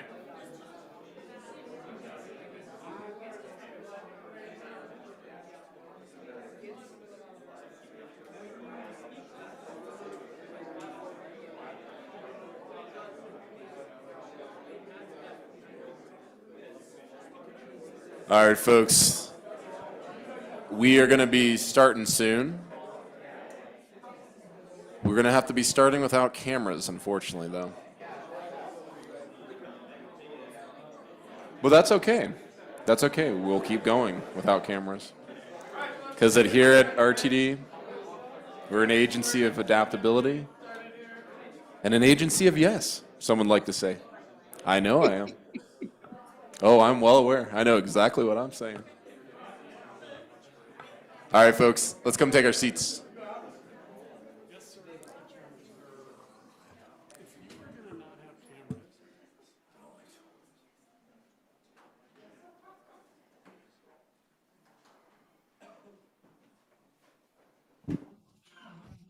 So for those who have joined us online, we have audio capabilities. You should be able to hear us and we can hear you. However, we have lost camera capacity. We blew a breaker at some point, and so the power supply is an issue, and we will continue to monitor the situation as we move forward. Excellent. All right, moving forward. Pardon me, we were at external entities report. There are no external entity reports this month. Moving on, we're going to go to the audit committee report. Committee Chair Busick, do you have anything to share? I do. Can you hear me? Yes, we can. Thank you. Can you see me? I can see you. Yeah, lucky you. Okay. So the committee has not met since the September board meeting. The committee will meet again on Thursday, November 13th at 2 p.m. At that meeting, the committee will continue to review the result of audits conducted by our internal audit team, one of which will be the audit of director expenses, which was approved by the board when we approved our 2025 audit plan. Additionally, the committee will make recommendations on directors to appoint to the committee to fill the audit committee seats currently held by former Director Catlin and former Director Deschel, whose terms will expire later this year. We've had 3 directors indicate formal interest in serving on the audit committee, and those are Director Guchenritter, Director Guzman, and Director Larson. Ultimately, the board will approve the appointments to the audit committee for 2 directors who will each serve a 2-year term commencing on January 1st, 2026 and ending on December 31st, 2027. That concludes my report. Thank you very much, Committee Chair. Moving on to Finance and Planning Committee report. Committee Chair Guzman, what do you have to share? Thank you, Mr. Chair. The Finance and Planning Committee met 10/24/25. We had conversation around sales and use tax with our friends from CU Leeds School of Business, and they gave us a interesting forecast that everybody got to read through. We took 2 recommended actions. Both are on unanimous consent tonight for the 2026 fiscal policy and the 2026 investment policy. Notably, we did not return to take any kind of action on the FIFE because that meeting occurred before our study session, so that will be delayed until next month. We had discussion during the October 14th meeting for 2026 debt service defeasance, for 2026 proposed budget, our first look at it, the long-range financial plan, which is a 30-year plan that goes to Dr. Cog and is used in long-range planning for the district, and we received our July year-to-date financial update. The next meeting date is November 11th, 11/11, at 5:30 p.m., where we will take up the 26 through 2030, 2026 through 2030 5-year financial forecast to make a recommendation to the board again. The 2026 proposed budget will return for recommended action to the board in December. We will look at the salary trustee appointments, the triennial update to reimagine RTD mobility plan for the future, The long-awaited bus stop infrastructure accessibility assessment report should be presented in that committee, as well as a recommendation to this board about what peer agencies make sense to compare for what purposes. That was work that was begun very early in the year, and it's taken quite a while to get to a point of making recommendation. So I would invite everybody to tune in. Thank you very much, Committee Chair. Moving now to the Operations Safety and Security Committee report. Committee Chair Harwick, what do you have to share? The Operations Safety and Security Committee met on Wednesday, October 15th. We had no recommended actions. We had 3 discussion items, one of which we will hear tonight, and 2 others that will be recommended actions at our November OSS meeting. The first 2 items will be the winter 2025 service change recommendations. The committee reviewed the proposed changes to the service schedule for the upcoming winter season, and RTD and customer shared commitments. This topic involved establishing common expectations and responsibilities between the transit agency and its customers. And then lastly, tonight we will hear via a 3-director initiative, the window covering prohibition and system advertising policy amendment. And our next committee meeting will be Wednesday, November 12th at 5:30 online. Thank you very much, Committee Chair. Back to Committee Chair Guzman for the Performance Committee report. Thank you, Mr. Chair. Performance Committee met October 6th, 2025. We discussed the 2025 through 2026 strategic initiatives with our General Manager, CEO Deborah Johnson. We had key organizational performance metrics delivered to us for the Q4 in-depth portion of that meeting, and we also received the 2025 General Manager, CEO Performance Assessment Timeline. I am going to take a moment to run through those dates because everybody needs to hear them and get them on their calendar. They begin tomorrow. All right, 10/29 through 11/7. You will have 7 business days, 9 calendar days, please, directors, with a 5 p.m. deadline on 11/7, 5 p.m. Mountain Standard Time. The directors will be able to submit their reviews. You will receive your own link assigned to you. This is not an anonymous process. Your comments and your scores will be assigned to your name. Directors are reminded that this matter is handled both under executive privilege and under the Colorado labor laws, so disclosure of any information is not permitted by us. We will make a formal recommendation at the end of this process that will be on the public record. We will have a public meeting at the appropriate time. Between now and then, the information should remain between us and our General Manager, CEO, Deborah A. Johnson.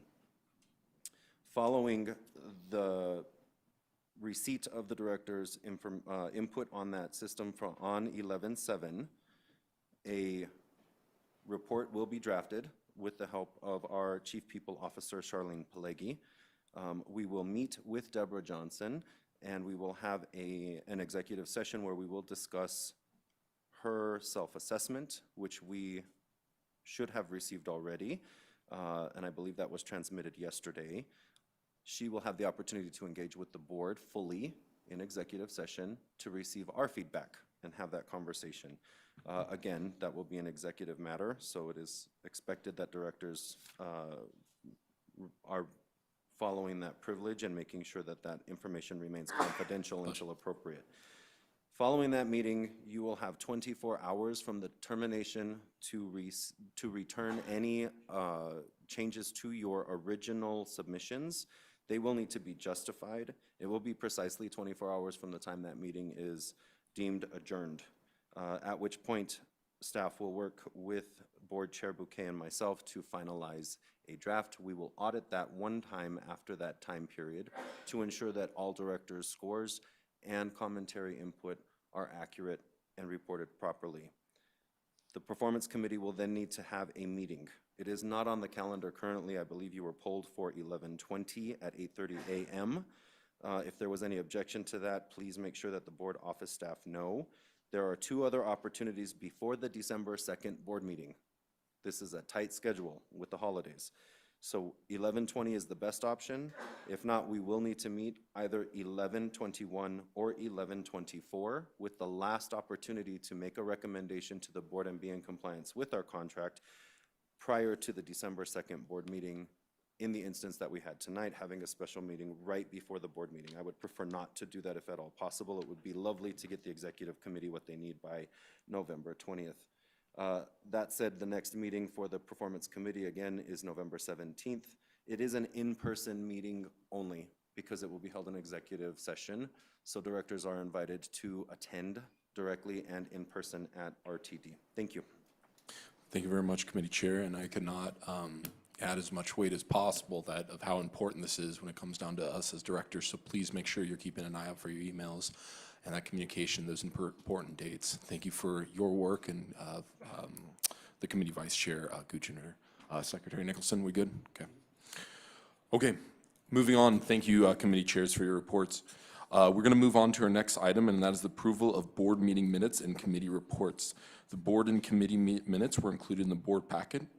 Are there any corrections from the board for the minutes to be approved this evening? Unless there is objection to considering the minutes all at the same time, may I please have a motion to approve the minutes for the following meetings: September 30th, Special Executive Committee meeting; September 30th, Board of Directors Board meeting; October 6th, Performance Committee meeting; October 7th, Board of Directors Study Session; October 14th, Finance and Planning Committee; October 15th, Operations Safety and Security Committee; October 22nd, Board of Directors Study Session; October 23rd, Executive Committee. Each one of those meetings took place in the year 2025. Do I have a mover? So moved. Guzman is the mover. Do I have a second? Second. O'Keefe is a second. Any discussion? Any no votes? Okay, that will pass. I believe we have, is Director Rusha on? Mr. Kroll? Okay, that'll pass 12-0, 2 absent. Okay, moving on, we're going to move to the chair's report. I actually forgot this is a section in our meeting agenda, since this is only the, I think, third time that I've gotten a chance to share my chair's report. Probably a comment about running the meetings in there. Oh, you know there is. So, I actually wrote that down as the first line. It has been quite a while since I've been given the chance to have a chair report, but I do believe that's indicative of how our year has been. It has been a year of bold ambition, backed by progress. We as directors have had hundreds of engagements with our local stakeholders, which have included mayors, council members, nonprofits, chambers of commerce, state legislators, members of the governor's office, and of course, the amazing constituents who have placed us into these elected positions. I couldn't be more proud of this board. This is a board that has dedicated thousands of hours to be key communication channels between the public and the agency, and vice versa. Based on the large volume of conversations that we've had with stakeholders, this has resulted in heavy work plans throughout all of our committees. It has resulted in long days and even longer nights. I'd greatly like to thank our board office staff for being our lifelines with the agency, and of course, thank every member of our full-time RTD staff for being dedicated public servants. These long days and longer nights have contributed to robust conversations, healthy policy debates, and actions that have led to the betterment of this agency. I'd like to thank all of you for your continued engagement in and outside of these walls, and I challenge you all to finish this year strong and continue to build upon that energy as we face steep obstacles ahead.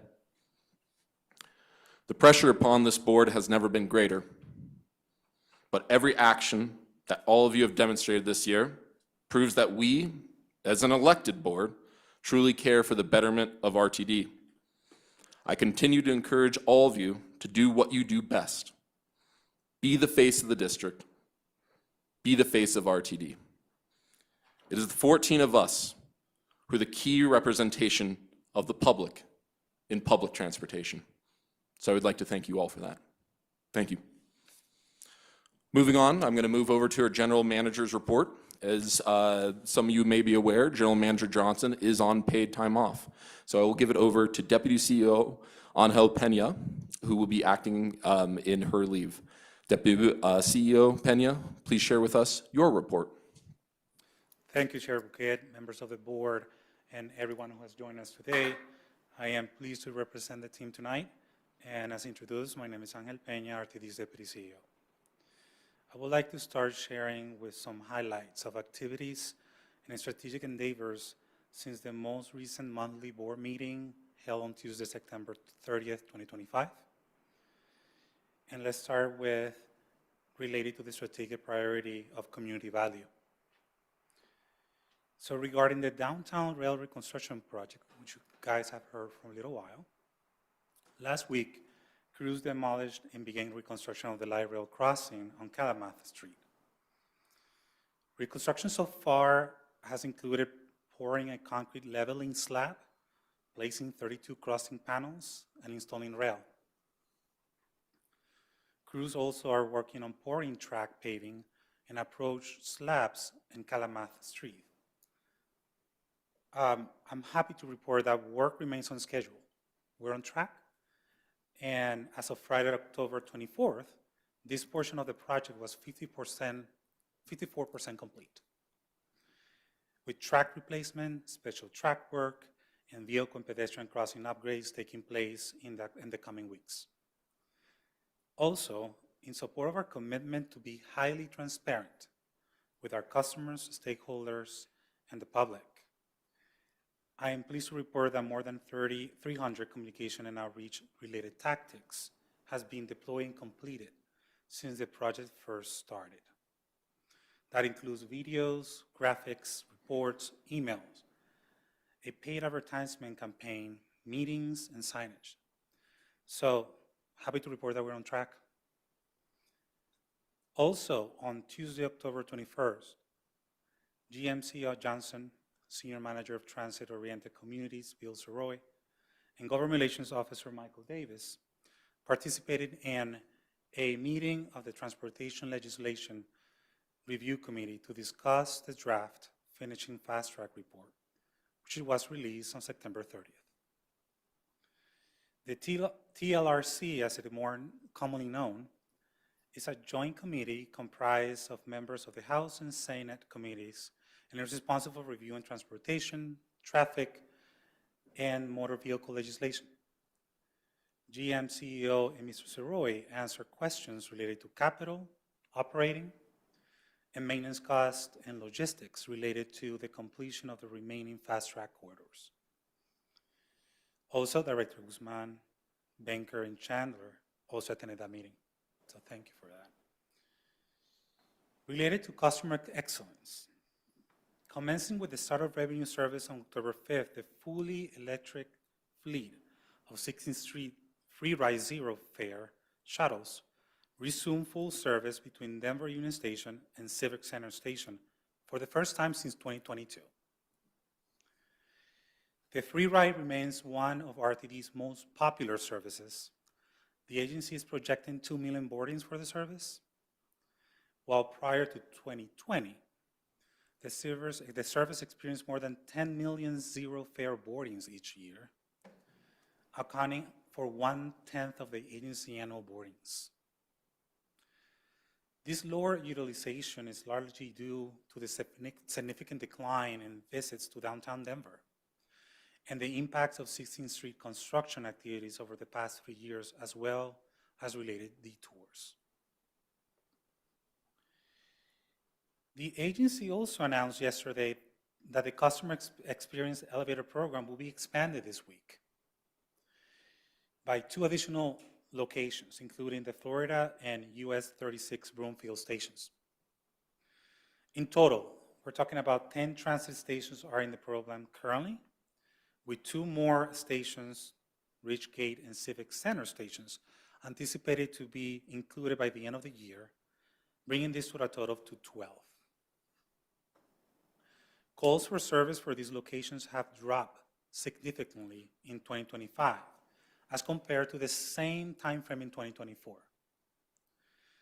Sheridan Station, for example, experienced a more than 81% reduction in calls overall, notably a 93% reduction in security-related calls for narcotics activity.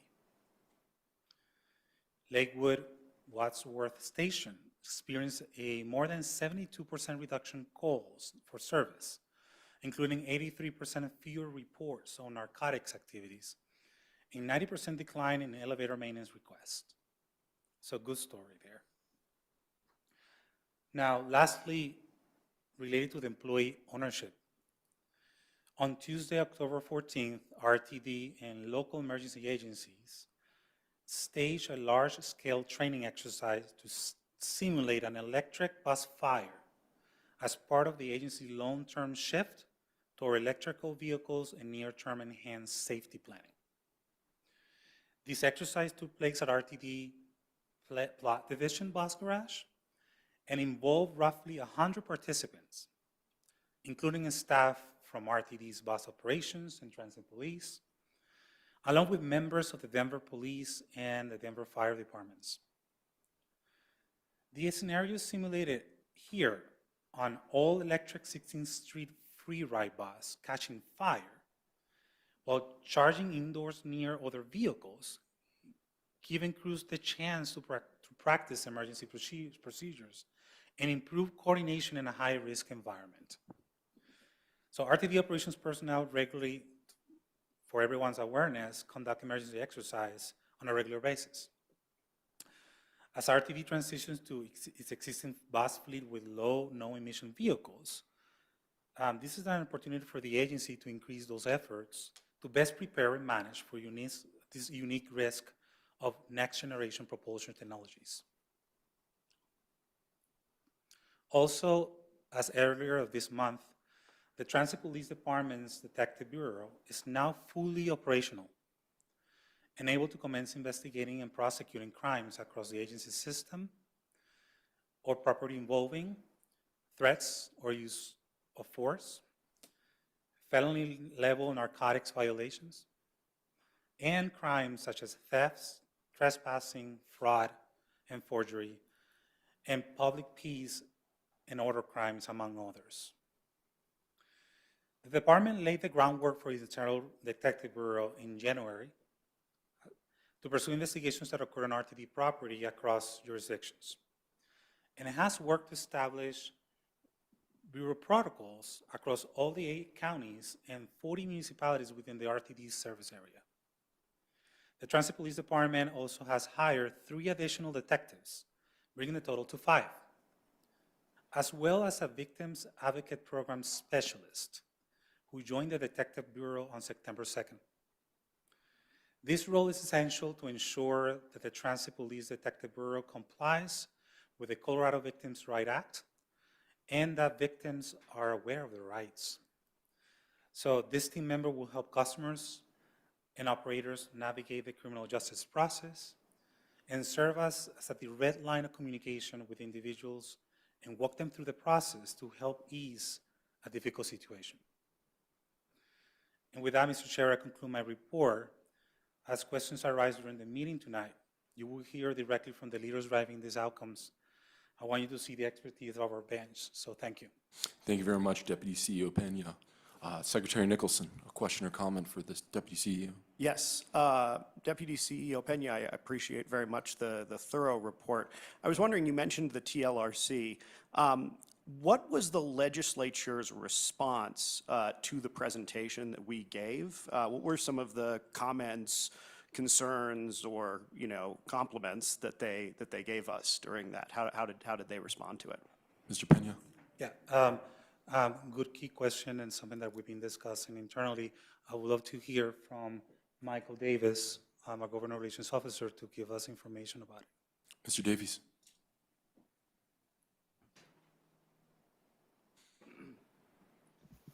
Thank you for the question. Michael Davies, Government Relations Officer. Broadly, I would say there was discontent generally, and I think that broadly characterizes most of the comments. There were some questions that were directed more toward the public safety and looking for stats regarding public safety. I think the answer that was provided on that was well received. And I think lastly, Senator Mollica had a general comment just saying, roughly would like to see a little more innovation and thought out of RTD in terms of the report. I think that probably characterizes all of the comments that were made. Thank you, Mr. Davies. Secretary? Okay. First Vice Chair O'Keefe. I just wanted to draw special attention to the astounding statistics on crime reduction and thank Chief Marvintano for him and his team and the leadership in doing that. There is no mistake why that's happened. I think of the 7 new directors, all 7 of us ran on greater safety, and I know the existing board members shared that commitment, and you are fulfilling it. So I wanted to thank you for your work on it, and it is the first step to re-engaging with people that we've lost in the system. Thank you. Thank you for your comments. Director Guzman. Deputy CEO Peña, thank you so much for the update about the Calamath construction work that is being done with the light rail. Please send our huge thanks to the team for being on time and performing well. I track it probably more than anything else I've tracked in my time on the board. The weekly reports that are delivered to the public via our RTD, rtd-denver.com/rail projects is the email address, are updated, and the pictures demonstrating what kind of work is being done, I think, are helpful for the public to understand, but also the fact that we have not lost any ground in getting that work done. I will not lie, I was very concerned we weren't going to complete our work this last week and be finished by Sunday. I was really pleased to see that that was completed on time. I know we're working very closely with the Department of Transportation and Infrastructure and the City and County of Denver, and everybody's keeping their eye on that particular project, as it has, unfortunately, to do that work, de-energized the system going into downtown.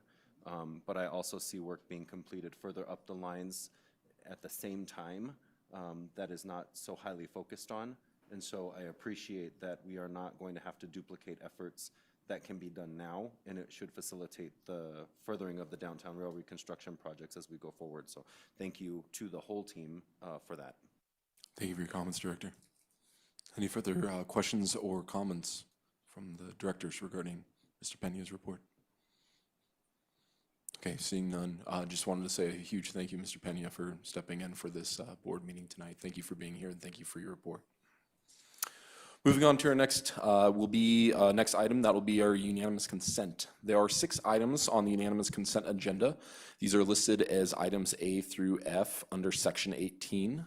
Those items are the following: the 2026 fiscal policy, the 2026 investment policy, the 2026 legislative and government relations program, the citizen advisory committee appointments and reappointments, the independent audit committee reappointments and authorization, and finally the ratification of appointment of Director Bouquet, me, to the performance and finance and planning committees. If anyone has change or discussion on or questions about any of the unanimous consent items, please feel free to advise the chair at this time, and I'll of course be happy to pull the item from unanimous consent for consideration under recommended action. Want to pull any? Okay, seeing none, may I have a motion to approve items A through F on the consent agenda? So moved. Second. Wow, that was close. I'm going to give it Nicholson as the mover and Guzman as the second.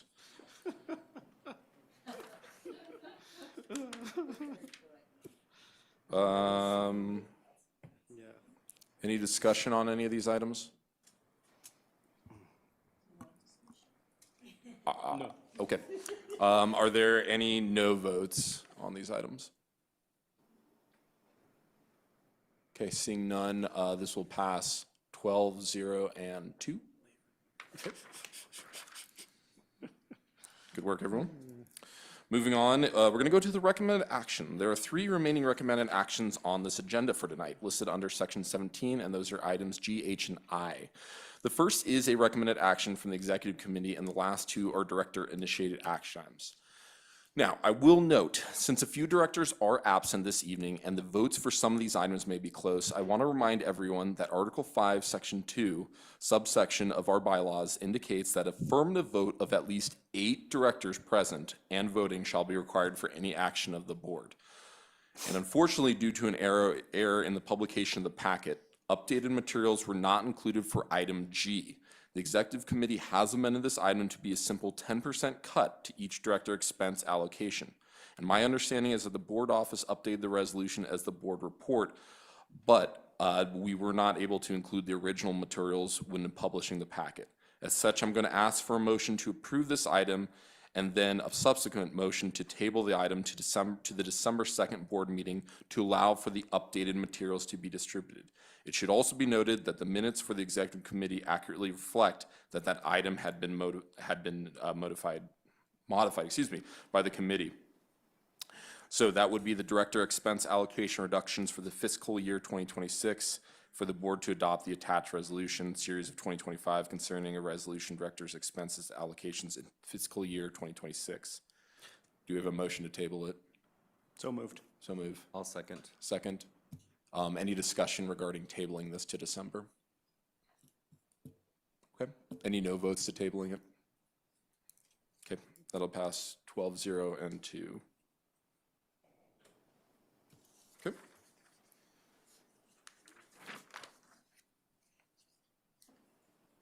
So that will move us to our second action item, which is H, and this is the System Advertising Policy Amendment prohibiting commercial advertising on Windows. And this is for the Board of Directors to amend the system advertising policy to prohibit commercial advertising on any portion of the windows of revenue service vehicles for advertising agreements entered into on or after January 1st, 2026. And for the staff to produce a report for the Board of Directors every 18 months after the start of the new on-vehicle advertising contract staff on the status of the contract and make recommendations to the board on additional on-vehicle commercial advertising products and recommended changes to the system advertising policy. Do I have a mover? So moved. Palieri is the mover. Do we have a second? Second. And we have Chandler as the second. Director Palieri, this has been a project of yours. Before I open up for discussion, is there anything that you would like to kindly share regarding the insights of this policy? Thank you, Chair. This is Director Palieri. I'll keep it brief. I am bringing this forward to take us towards a better customer experience. And I want to highlight our image as a trustworthy customer-first brand. Prohibiting advertising on Windows contributes to a better rider experience on every journey and starts us towards a higher quality, welcoming rider environment for every ride. We have a beautiful state, and we can see it when we drive, and we should give the same experience to our riders. That's all I have to say. Thank you. Thank you, Director Palieri. Is there any questions or discussion on this item, or questions or discussion for Director Palieri? Director Guzman. I don't know where the couple $100,000 number came from. We didn't discuss a fiscal note with this in the committee, and it was asked for. I understand that we are under a request for procurement right now, and we need to be very cautious about how we talk about this, but I know that number is BS, and I'm gonna call it right here in front of all of you. You cannot tell me, as chair of the Finance Committee, and I'm gonna get angry right now because you need to hear it, that you want to improve services, you want to pay for more things, you want to build a train, you want to do all these things, and you are going to cut one of the few sources of revenue that is not allocated or tied up that can be used for other things. I have a huge problem with the hypocrisy of that.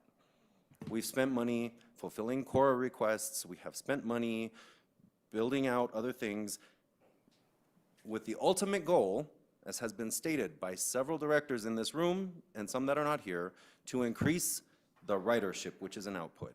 And here we are talking about cutting a funding source for what?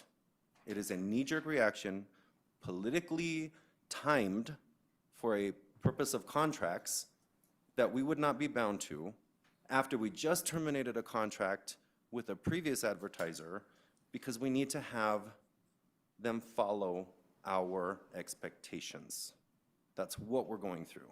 I don't think the expedience of doing this or the knee-jerk reaction to this is enough to pass muster for the board. So I'm going to ask you to vote no on this.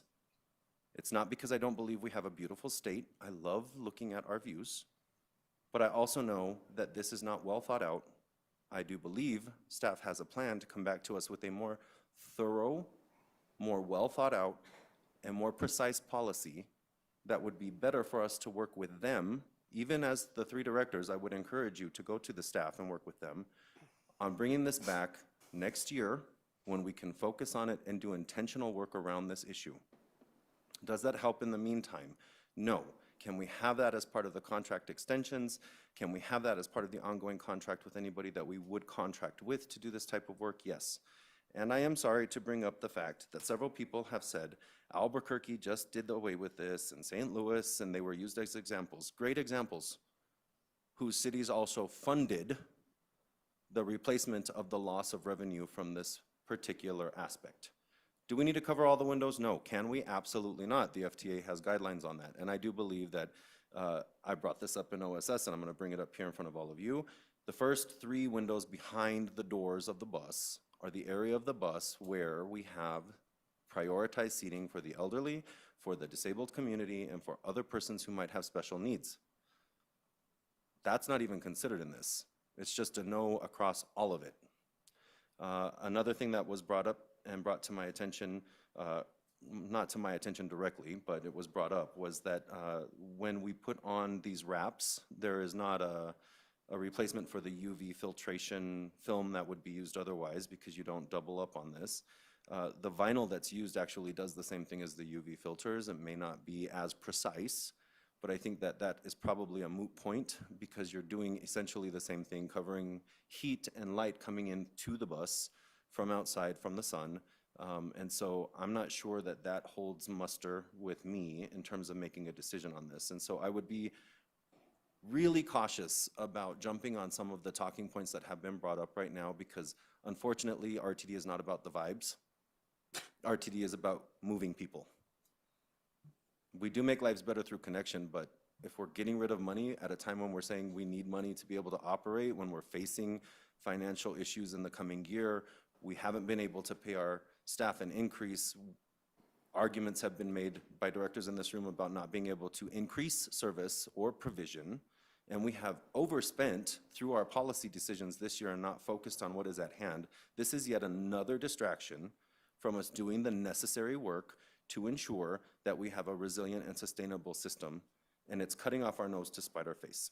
Thank you. Thank you, Director. First Vice Chair O'Keefe.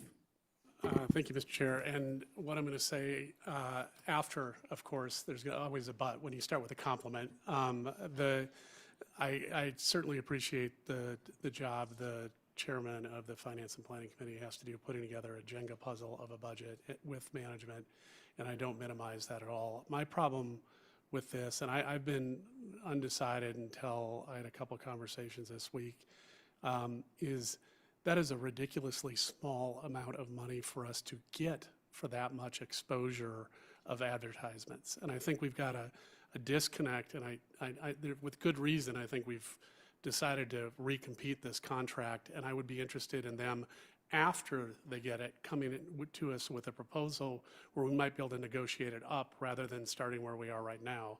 So I'm a yes vote on this. I'm very interested in what they come back with and what the revenue would be. If there's a notable amount of revenue, I think we should revisit it. But for right now, I think my problem has been that this is such a small payment for how much exposure we're providing. I think we have a disconnect in our commercial relationship with the advertising placement agency. I just think it's a ridiculously small amount for how many people we drive that billboard past. And maybe that's the going market rate. You know, maybe people don't want to be associated with us with advertising. I don't know what's causing it, but I would rather have them come back with a compelling reason to add it back in and see if we can negotiate some higher fees. If it warrants that, then I'm absolutely willing to relook at it. But I would take a different view, which is I support taking it out tonight, and then when the contract is awarded, certainly willing to revisit it with you. And I understand the problem you've got when we take away the legs you're standing on as fast as you're trying to stand up. Thank you, First Vice Chair. Director Busick. Thanks, Mr. Chair. I agree with Director Guzman on this matter. You know, at the OSS, we had some pretty robust discussion about this topic, and the sticking point for me was the fact that there was no fiscal note. And here we are 2 weeks later, and we have this number that I don't know where this came from. It's suspect.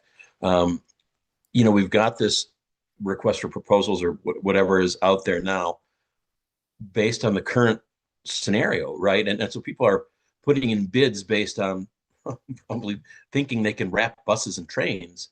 And we're going to pull the rug out from under them midstream. So I think it's, I'm a no vote. Thanks. Thank you, Director. Secretary Nicholson.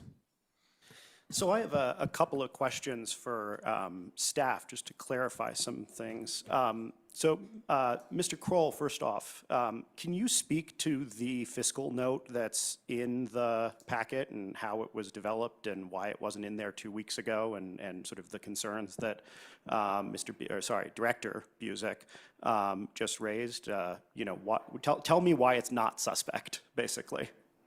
Mr. Kroll? Sure, I would be happy to. We have Adrian Mabry in the back of the room here who might be a better source. I worked with him directly to get that information. As he makes his way to the microphone here, I'll just, acknowledge that there's nothing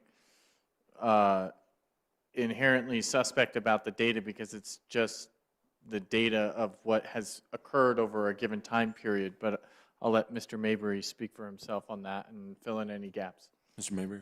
Good evening, Adrian Mabry, Manager of Projects and Contracts and Marketing and the Project Manager for System Advertising. The fiscal note that was included with the board report is, pardon me,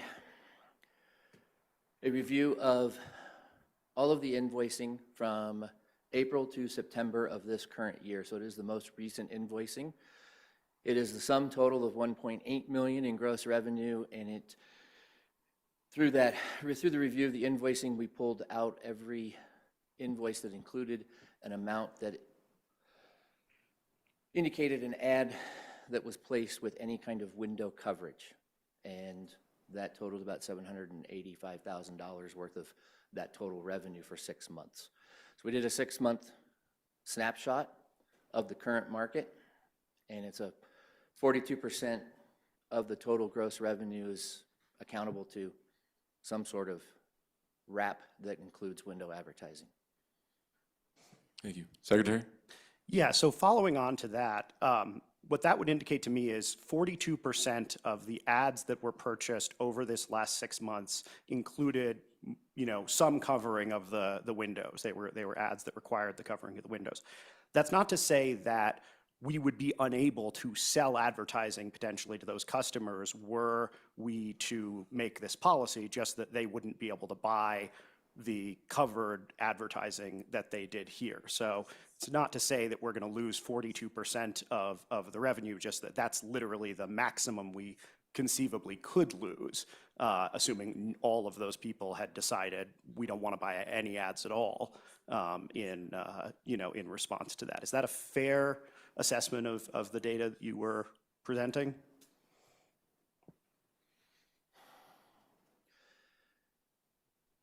I think it's safe to say that it's possible to draw any conclusions that anybody would want to make against that particular data. The data is the data.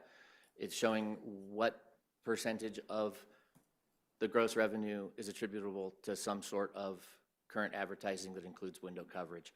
I can't speak to how it would change if this policy changed. I think it's safe to say the reason we're having this discussion is we know there's going to be a change. There's going to be an impact if we remove window covering from the advertising wraps. But we don't have data that we can share at this point in time as to exactly what that is. Secretary? Yeah, appreciate it. So that was my sort of first question. The second one revolves around the question of contracts. The reason that I feel strongly about passing this policy is because of the impact that it would have if the board a year from now decided that they did not like ads on the windows and had a majority to get rid of it. Because at that point, as I understand it, and you can tell I'm teeing up for a question of our general counsel, what would be the consequences of the board deciding in 2027, for example, that effective immediately, we were no longer going to run ads on our windows, assuming that we adopted the policy, assuming we did not adopt this policy now, signed a contract at 50% with 50% coverage, and then went back and changed our mind in 2 years? What would the consequence of that be? Mr. Chair, if I may. Ms. Snyder. Thank you. So, Director Nicholson, thank you for the question. I would not recommend that the board, if the board wants to take action to change this policy, I'd recommend that you do it now.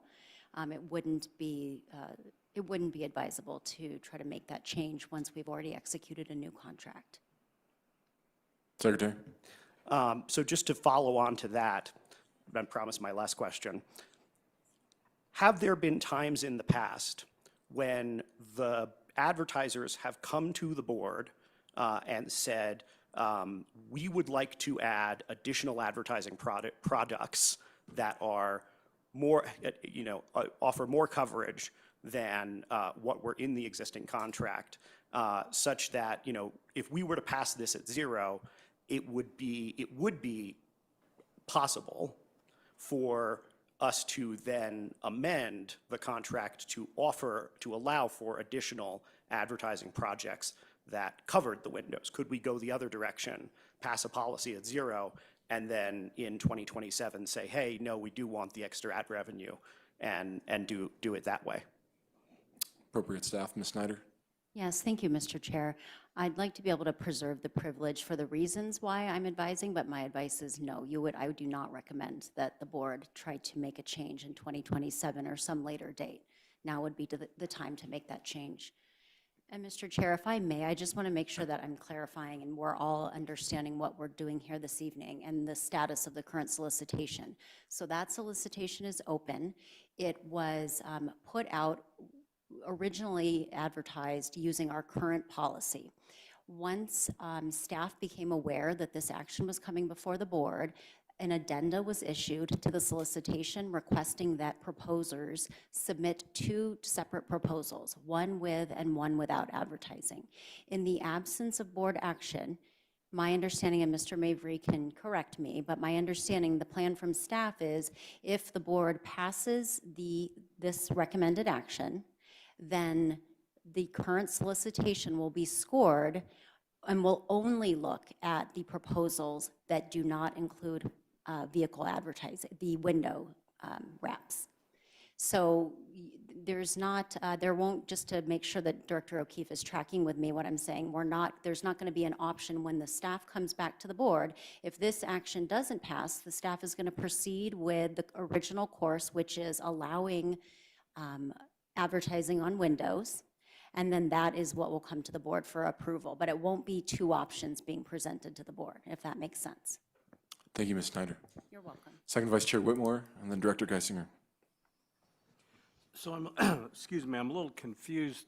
Director Guzman had mentioned staff analysis next year in this regard. Did I hear that correctly? Director Guzman, if I can ask a question? Yeah, feel free to dialogue. Thank you. I would kindly request Chief Communications Officer and Community Outreach, Stuart Summers, to approach. He might have a better answer with regard to this, but yes, staff was looking at updating certain parts of the policy, is my understanding, regarding advertising, and it would be holistic to all of it. He may not be in the room, so I don't know if he'll be able to. But looking at all aspects of it, not just this particular aspect of it, in terms of who we would allow to advertise, how much of the window should be covered, ensuring that we have the right percentages of the windows covered that are allowable under the FTA, and then making sure that we are still keeping an eye on the customer experience, but being able to do that work together with staff rather than blatant wiping away of this is really important. I would also encourage directors to think, like, this might seem like small potatoes, but let me put it in perspective for you. If we had what equates to 1.5 million in spendable funds, what can you do with that? You can enter the Pride Parade with a bus. You can enter the National Western Stock Show Parade with a bus. You can enter the, I don't know, Parade of Lights maybe?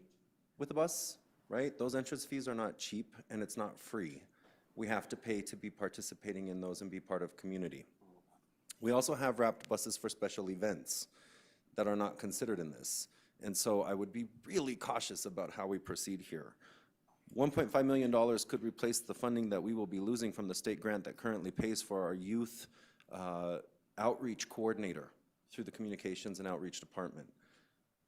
It might seem like a small potatoes in the big budget that we have to deal with, but $1.5 million is nothing to scoff at. It can pay for quite a bit, and it's unrestricted. That means it's not dedicated to anything.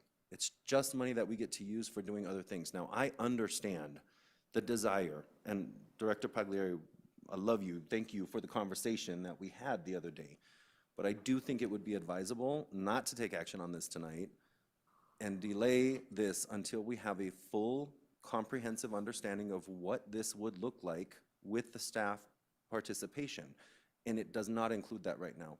I'm also looking for a real fiscal note because I don't think that these numbers are anywhere near accurate with what we could potentially get, as you said, for advertising and moving advertisements throughout the city. There are private companies that do this for way more money and they can advertise things that we never would. But what can we do? We were just told by the public to be creative. Just told by the public to be creative and find a way to do things. And now we're gonna shoot our toe? Oh, I guess, I don't know. But yes, staff is supposed to be bringing forth some ideas, and working with them I think is always a better plan than coming up with ideas on our own because they are the experts. Thank you, Director. For the sake of the record, Director Ruscia did join us roughly around 7:44 online and has joined us in person. Thank you for being here. Second Vice Chair Whitmore. So I'm confused in regard to this analysis. How does that relate to a contract being signed that we can't amend per our legal counsel? It seems like they don't fit together unless it's outside of the contractual agreement.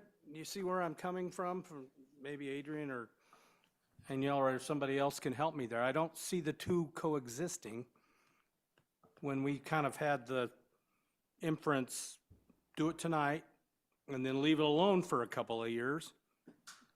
So help me with my comprehension here.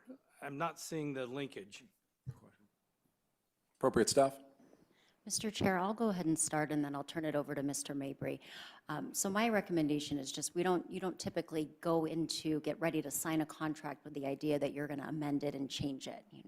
It's not typical contracting practice. I'm not as familiar with the scope of the anticipated amendments to the policy that Mr. Summers may have been considering with Mr. Mabry. So perhaps Mr. Mabry might be able to speak to that, but I don't want to put him on the spot, but I'm just not quite familiar enough about whether the scope of those policy changes would actually impact the contract terms. Mr. Mabry? Unfortunately, I'm not aware of what Stuart Summers is thinking about in regards to an assessment, so I can't answer that question right now. Thank you. For Second Vice Chair.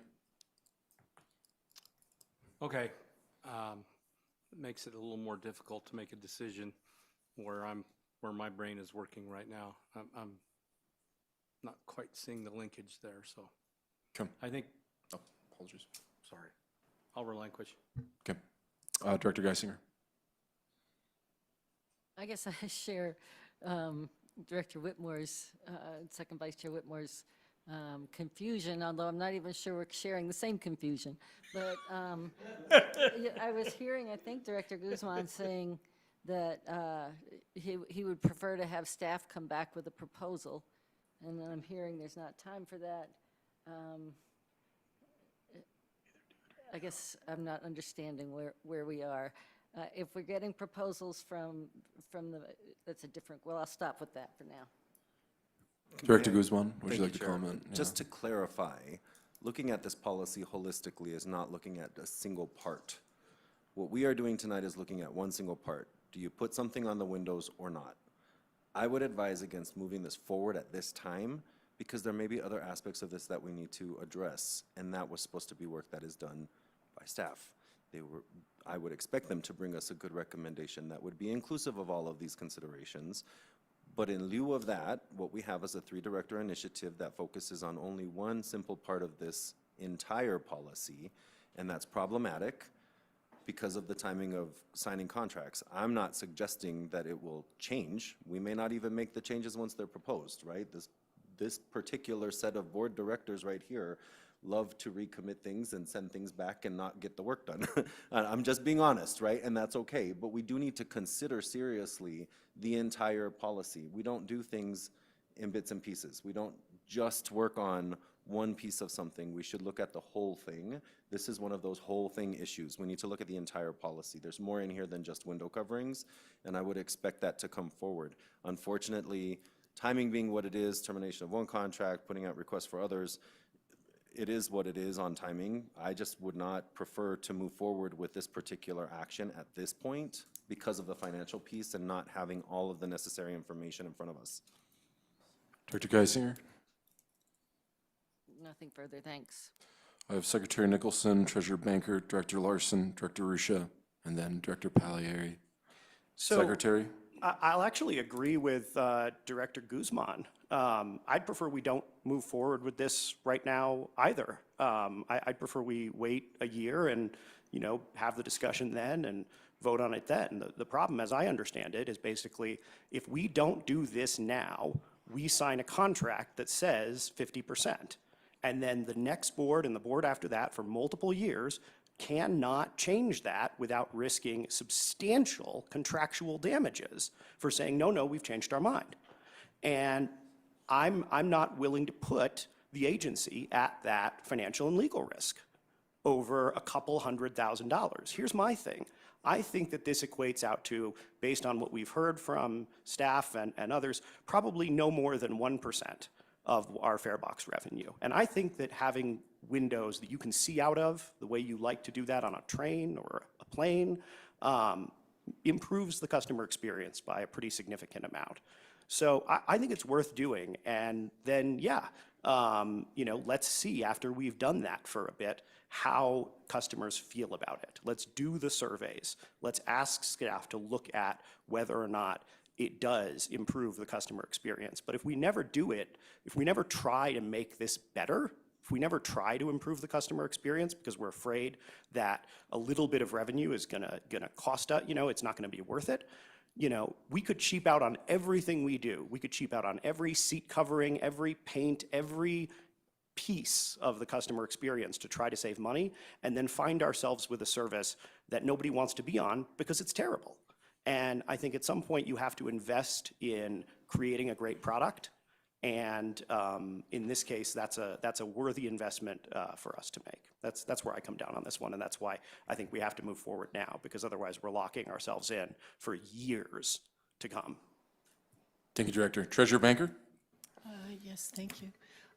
Mr. Mabry, I wanted to make sure I understood your numbers. If I recall, you said that the total amount from advertising is 1.8 million, and we would potentially lose $700,000 from that number. Is that correct? So those numbers were the total gross revenue for a 6-month window. Okay, 6 months. Yep, it's a 6-month Okay. window between April and September. That was 1.8 million. Of that, $785,000 is attributable to advertising that included some form of window covering. Okay, so then when you did the fiscal note, you made the assumption then that the advertisers would just walk away and not come back to RTD and opt for another. We didn't offer any opinion as to how that would be So specifically it's very impactful. We're possible. just trying to give some type Right. of scope Okay. and scale. I appreciate that. But it would seem to me then we perhaps would not be losing $700 and some thousand, that the advertiser might reconsider and come back and say, I'll go ahead and bid on another couple more buses with my advertising. And the other point that I'd like to make is inflation. I suspect costs are going up. I suspect that once we go back into the advertising market, there's a good chance that we're going to be making hopefully more money because costs are higher, and hopefully we're going to be making more of a profit here. So I'm not quite sure that the fiscal note is completely solid. You don't know until you go forward and you try it. So I would hope, and there's a decent chance, that we wouldn't lose 700,000. We might actually, it's even possible, we might come in over 1.8 million for 6 months. So it's going to be the market that's going to determine this. So just my 2 cents. Thank you, Treasurer. Director Larson. Thank you. My understanding is, we're going to be getting bids coming in soon where companies bid for advertising with window coverings and where companies presumably will bid for advertising on the buses without window coverings. And when that happens, the information will be in the agency that'll essentially tell us what the difference could be, between those two different options based on, however you want to do it, the bids that we've gotten for with and the bids without. Are we going to have visibility into that information and the ability to kind of see what that is before we make a final decision? Because it seems to me we're going to the market, we're kind of asking for the market's response of what the value is to covering windows, and we will have that information. Are we going to be able to use it? Ms. Snyder? Thank you, Mr. Chair. So thank you for the question, Director Larson. So what I was explaining earlier is that you're correct. We're going to get proposals from the proposers with 2 options. But because it's an open solicitation, and just for clarification, that's the period has already closed for bids to be submitted. So staff is just waiting for this board to take action one way or the other on this recommended action this evening.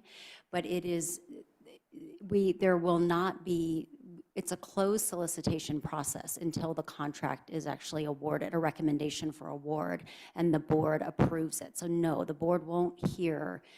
We don't have the ability to share. That's not part of our solicitation process during the middle of an open solicitation to share the different proposals that are received. We have to follow the integrity of the scoring process. But we couldn't even just share sort of an average or some kind of information about the relative value of the two between the collection of bidders? Mr. Chair, if I may, I wouldn't recommend that. It's just the timing issue. Unfortunately, if this had come to fruition and we were having this discussion before we posted that solicitation, we would have had a lot more flexibility. But because of the timing that this is happening while that's in flight and in progress, I would not recommend that. Sorry, one more question. Do we have the option of canceling and then resoliciting to enable us to get that information? So it's always an option to cancel the solicitation. The reason why that wouldn't be recommended here is that our current advertising contract expires December 1. So we don't have, we need another vendor to come in to continue with the advertising program. So we would just lose the money? Is that the issue if we didn't have it? I can defer to Mr. Mabry on the logistics of it. It's not just the money, though. Mr. Mabry? Thank you, Chair. I think you look at it from 2 perspectives. We, as the contracting entity with the current advertising partner, when that contract terminates, the active advertising contracts are transferred to RTD. RTD then becomes responsible for maintaining and implementing the advertising program. There are contracts that are live, and there are contracts that have been sold through the subsequent 6 months until May of 2026. If we have no advertising partner for RTD to transfer active advertising contracts to, then RTD is on the hook to maintain that advertising, performing the work for installations, printing, production, and invoicing, et cetera, of maintaining that program going forward without an advertising partner. So there is some liability there for RTD in respect to not having an advertising partner to replace on December 1st. Director? Director Risha? Hi, thank you, Mr. Chair. So I have a question for either staff who can answer this. I also apologize as I was listening to General Counsel as I was transferring over, so this might have been answered. But is it theoretically possible that we extend our current contract as is until a date certain, say January, and then interested parties have more time to do some more homework, and we just put out a new bid. Like, we have done this before for other reasons, where we have, retracted an RFP and then put it back out after people have submitted quotes. Is that something theoretically can be done, and what would those potential implications or liabilities, however you want to say it, be? And again, I apologize if you already answered this, so thanks for being gracious. Ms. Snyder? Yes, thank you, Director Ruscia. I didn't answer this specific question you're asking. So I think, yes, theoretically, we can always cancel a solicitation. I think the challenge that we have, or at least one of the challenges we have in this situation, is that this board already voted to cancel that contract. So you'd really need a whole separate action, I would say, before we extend the current contract. So that's, sort of separate and apart from what the board has noticed as an action here this evening. And then I guess I would turn it over to Mr. Mabry if there's anything else I'm forgetting about that. But I think logistically, the timing is going to be a challenge to accomplish something like that. Mr. Don't Mabry? have anything further. Director Ruscia?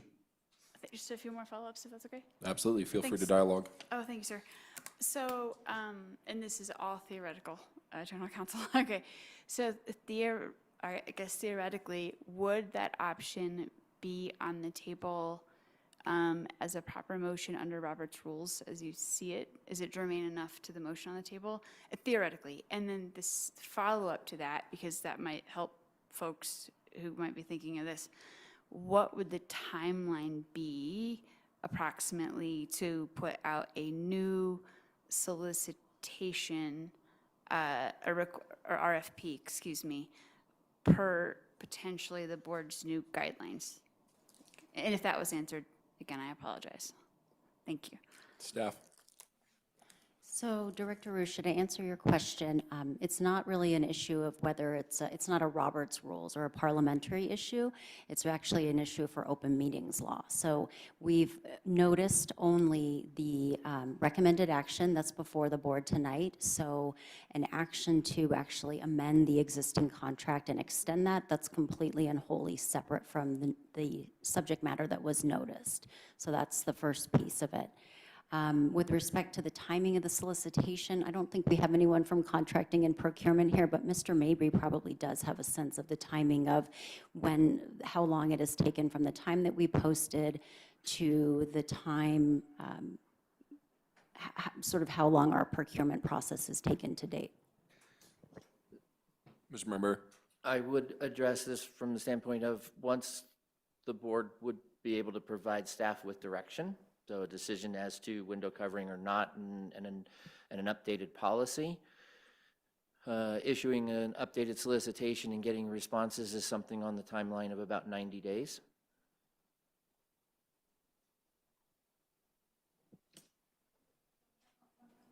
Sure.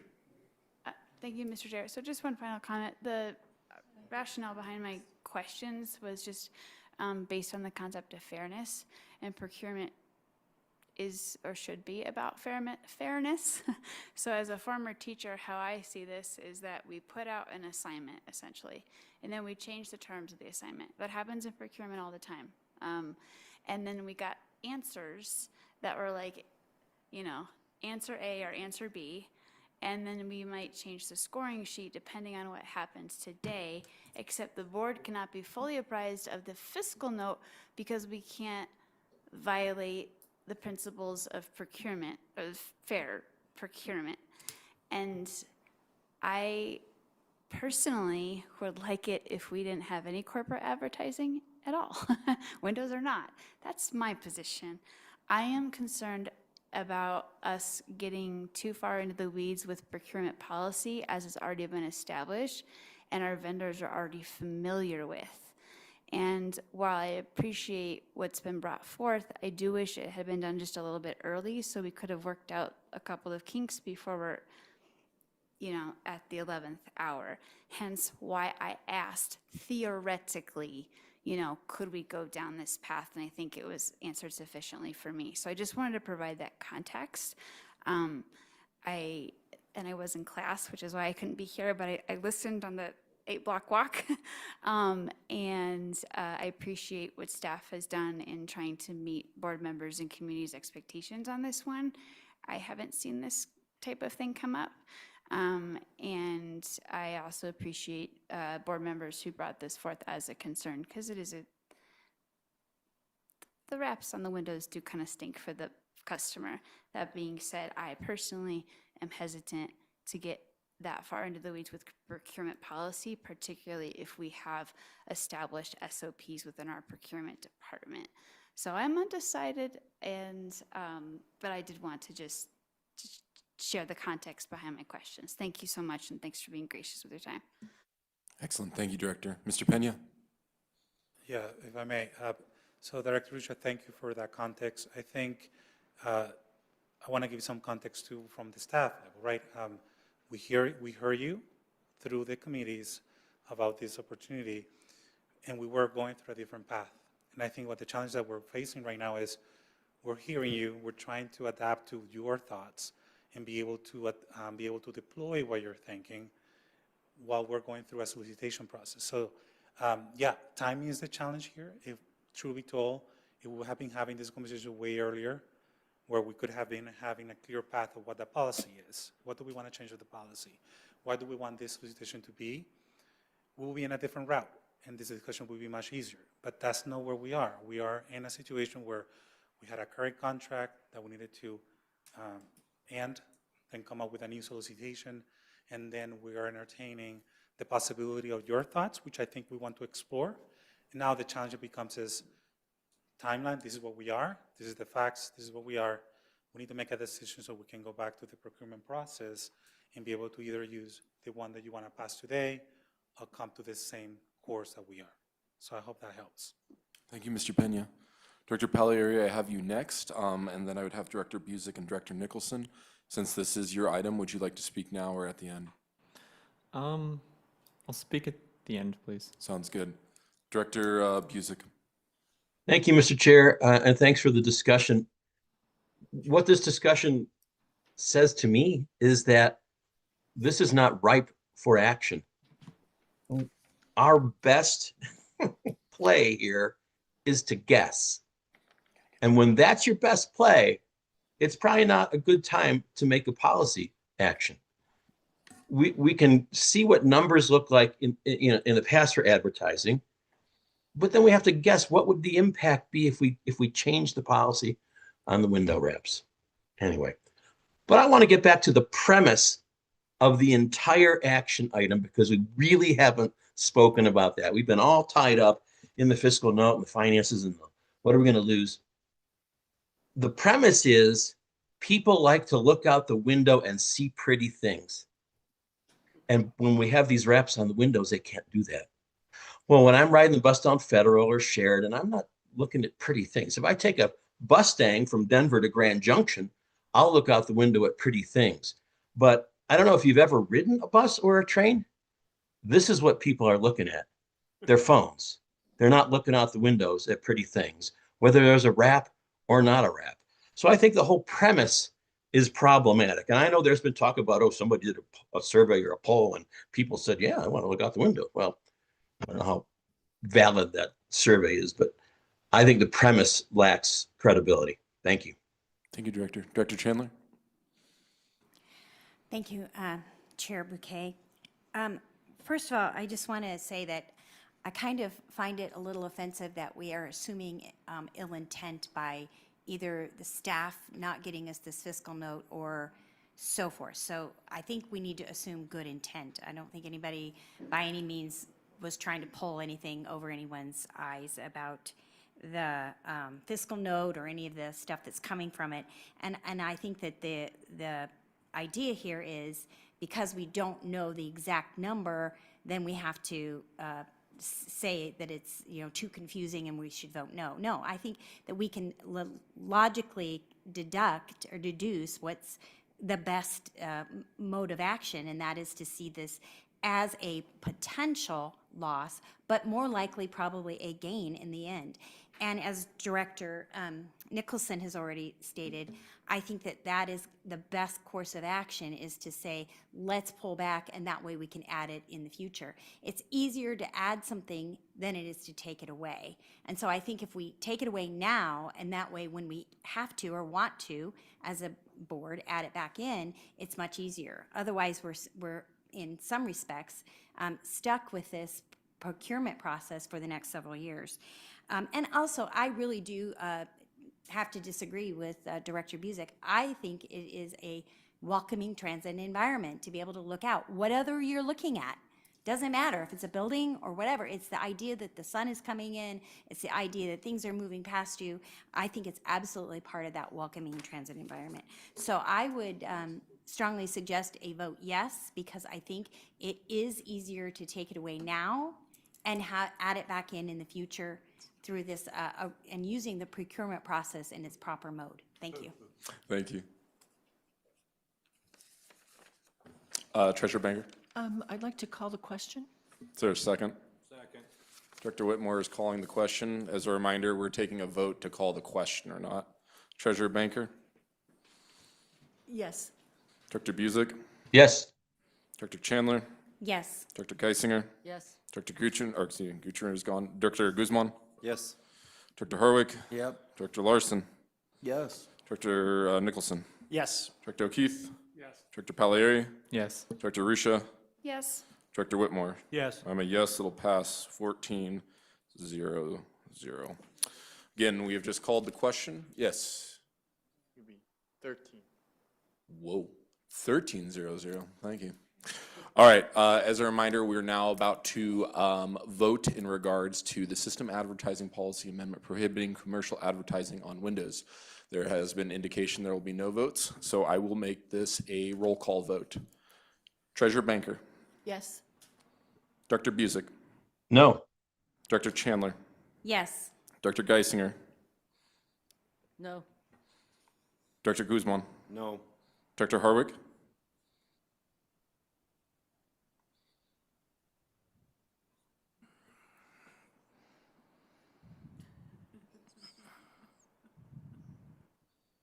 Yes. Director Larson, Yes. Director Nicholson, Yes. Director O'Keefe, Yes. Director Palieri, Yes. Director Rusha,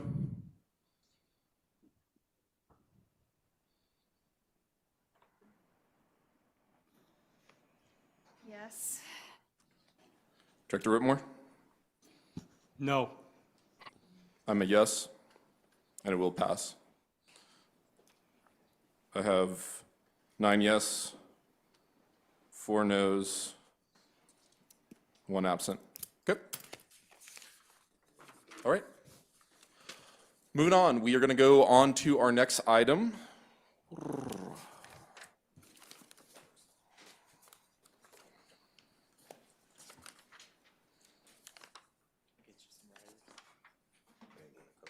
And that is going to be action item 9, or I, excuse me, and that is additional dedicated service for high-volume events for the Board of Directors to adopt this resolution, series of 2025, directing staff to plan for high-volume event service in 2026.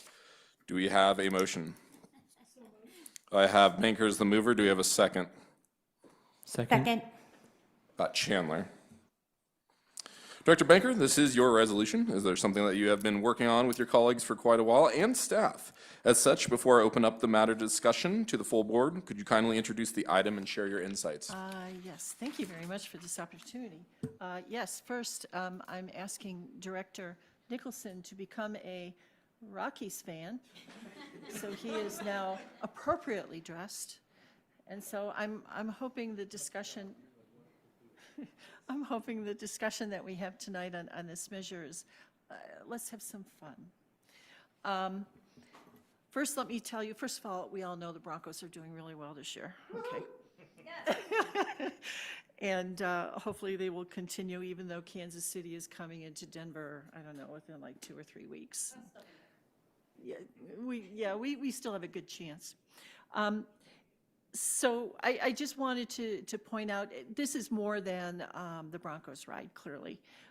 But however, the Broncos ride is the most popular signature of RTD over all the years that we've been in business. It turns out, thank you, Mr. Summer, for giving us some of this information a couple weeks ago. Turns out we started the Broncos ride in 1975. So if I do my math correctly, we've been doing it for about 44 years, assuming we stopped around, 2019, 2020. And it was extremely popular. Everyone remembers the Broncos ride. So it's more, once again, it's more than the Broncos ride. I'd like to reinstate, hopefully we can do this, Rockies ride, start looking at the Buffs ride, Boulder.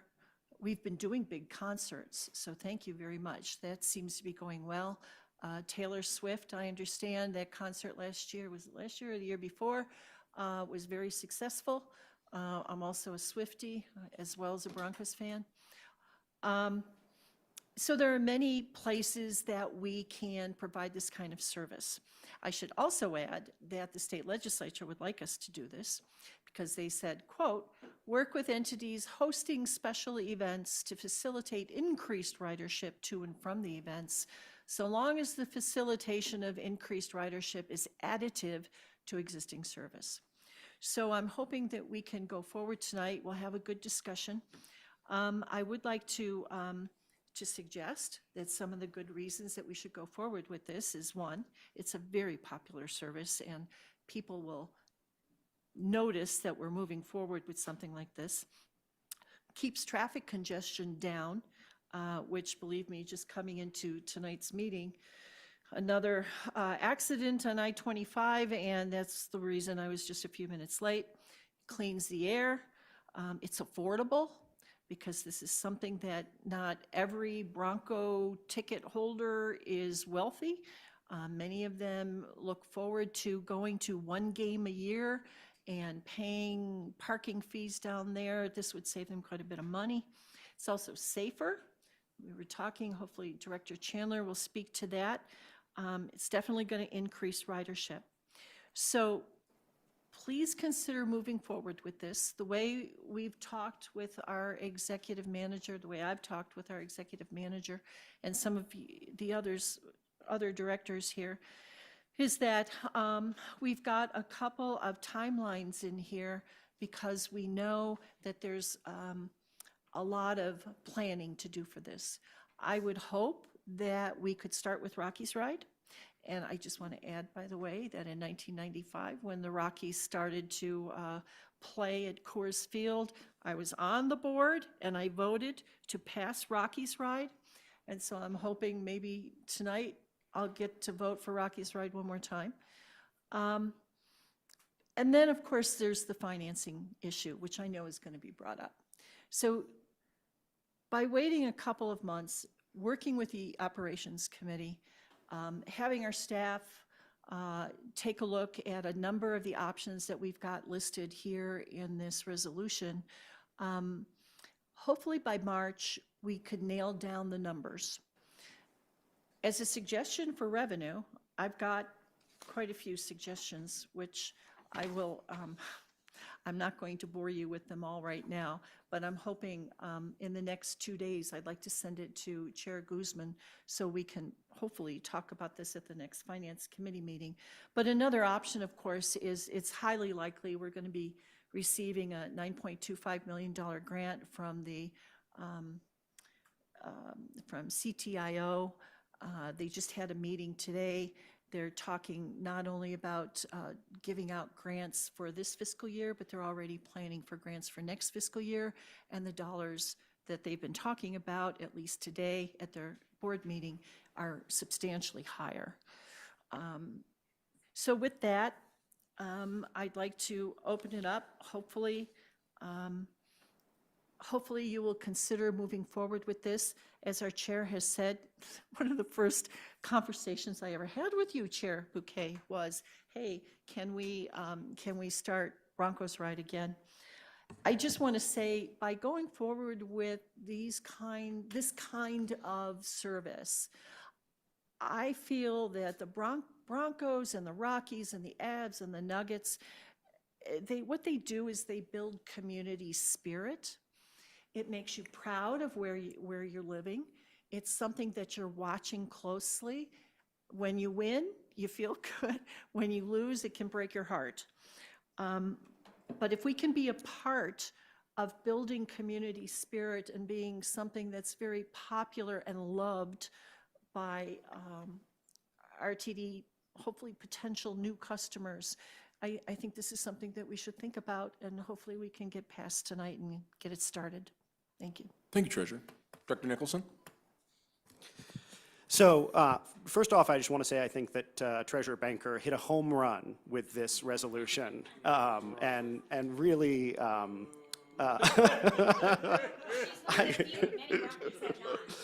I can keep doing this if I have to. No, seriously though. This is one of the few things that I have heard about consistently from voters in my district, because most of them don't use our system. Most of them don't have to. Most of them have cars. But when they've lived in other parts of the district, when they've lived north or south of central Denver, being able to take the bus for special services for the Boulder, or if you're up where, Lynn is, for, Broncos ride, that is the one thing they know we do, and it is the one thing they like about us. And at the end of the day, bread and circuses is real for a reason. We have to give people what they want, or they will never vote to give us more money. And at the end of the day, we all know what the budget looks like 5-10 years from now if we are not popular with the voting public. We are going to be cutting hundreds of millions of dollars of service if we can't convince people to like us in a couple of years. So I am all for things that are popular. This is extraordinarily popular, and we should make whatever sacrifices are necessary in order to do it for just that reason. Thank you. Thank you. All right, I got Busick, Geisinger, and then Larson. Director Busick. Thanks very much. I was always a fan of these special service things because it's a great marketing tool for RTD, as Director Nicholson just alluded to. Even if they're one-off riders, okay, you're not building ridership, regular ridership. But as Director Nicholson also said, if we have to ask the general population for something in the future, they might have good thoughts about us. I always remember, however, the problem with the special service rides tended to implicate Title VI. And I don't know if staff, maybe General Counsel can tell us, is that still a concern if we bring back these types of special services, that we have to, I would assume we've got to really do a Title VI analysis on them as well. Is that correct? Ms. Snyder?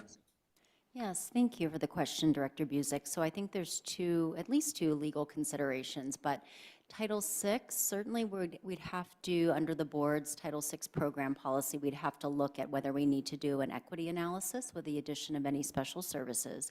Separately, perhaps what you were referring to, Director Busick, is the issue with compliance with the charter regulations. And so that is something that we would have to take into account and would have to, I presume, if this action were to pass, that would be something that wouldn't be incorporated into the staff's recommendation in any plan that is put forward. Thank you. Secretary? Okay. Or sorry, yeah, so Director I'm sorry. If I could follow up real quick. Yeah, absolutely. And maybe it was a misunderstanding I had, but in the past, when we used to do these things, we would often have to either mandate overtime, or we'd have to pull buses from other routes that were servicing other people to get well-off people to their special fun event, while other people that have to get to work couldn't get to work. So that's how I thought maybe Title VI got implicated. But if it's not an analysis that needs to be done, then and if we can handle it, that's great. And Director Banker, I certainly hope your list of funding sources includes these professional sporting teams. Thanks a lot. Thank you, Director. Mr. Pena? Yes, so I want to just speak on behalf of the entire staff that we hear you. And before you make your decision on voting, I just want to let you know that we are committed to see your perspective, look at what it is. But there's a lot of questions that you bring in that is going to have to take a really collaborative effort between the operations team and the finance team, right? On looking up everything that you've been bringing up. What does that mean when it comes about staffing? What does that mean about the equity analysis that needs to be done? So we would like to have the opportunity, based on that timing that you're putting on that resolution, to come to you forward with a plan. What are the options, what that entails? And while I appreciate Director Banker doing some exercise on possibility, how do we fund this? I think we are too early in the game. We need to first find out what that's going to cost us, and then be able to then identify what that's going to be. But I just want to speak on behalf of the team. We're here to answer any questions on the Operations Chief Operating Officer can give you and his team, and also Kelly on the financial side. But yes, we're committed to look at that, right? We appreciate the perspective. We hear you. We want to need to do our homework, come up with a plan that we can present to you early next year to tell you what it takes, what it is, and allow us to give us an opportunity to do that. Thank you, Mr. Pena. Director Geisinger. Well, a quick story. A couple of years ago, I read an obituary where it said that the man had died watching a Rockies game.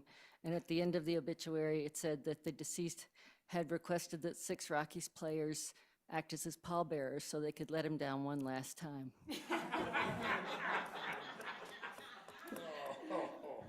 Oh my God. I love the idea of getting back to the events. I think that that's really important. I have some problems. This is so prescriptive, you know, that these high-volume event services will be in addition to current service levels. The planful service will be designed to maximize coverage of the entire region. The things that were raised with, you know, the legal questions. I'm just wondering if there's some way to get some interim report from the staff. I like the idea. I certainly think we should be asking the Broncos and others to contribute if we can, but, you know, that gets into that charter question, and I recall that was a real issue before. So this feels to me like, the other thing is, you know, we ask them to put together a whole marketing plan before we even hear whether this is something we could afford and plan to do. It seems like maybe doing this in steps makes more sense. I don't know, we don't have the same time constraint that we had on the other one. Is this something that can go to the committee? We have, you know, a committee process or some way to amend it to get some steps so the staff doesn't have to go all the way down this road with these prescriptive requirements before we, you know, say, oh, I guess it's not going to work. Treasurer Banker. A couple of points. First of all, the state legislature is requesting us to do this. Yep. In addition to current service levels. So I think, one, we need to respect that.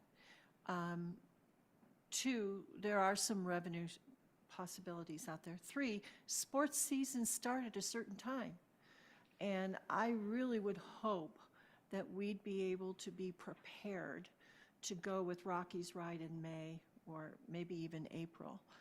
And the reason I did want, also working with our, with Mr. Kroll, because I do want to make sure the timeline doesn't slip.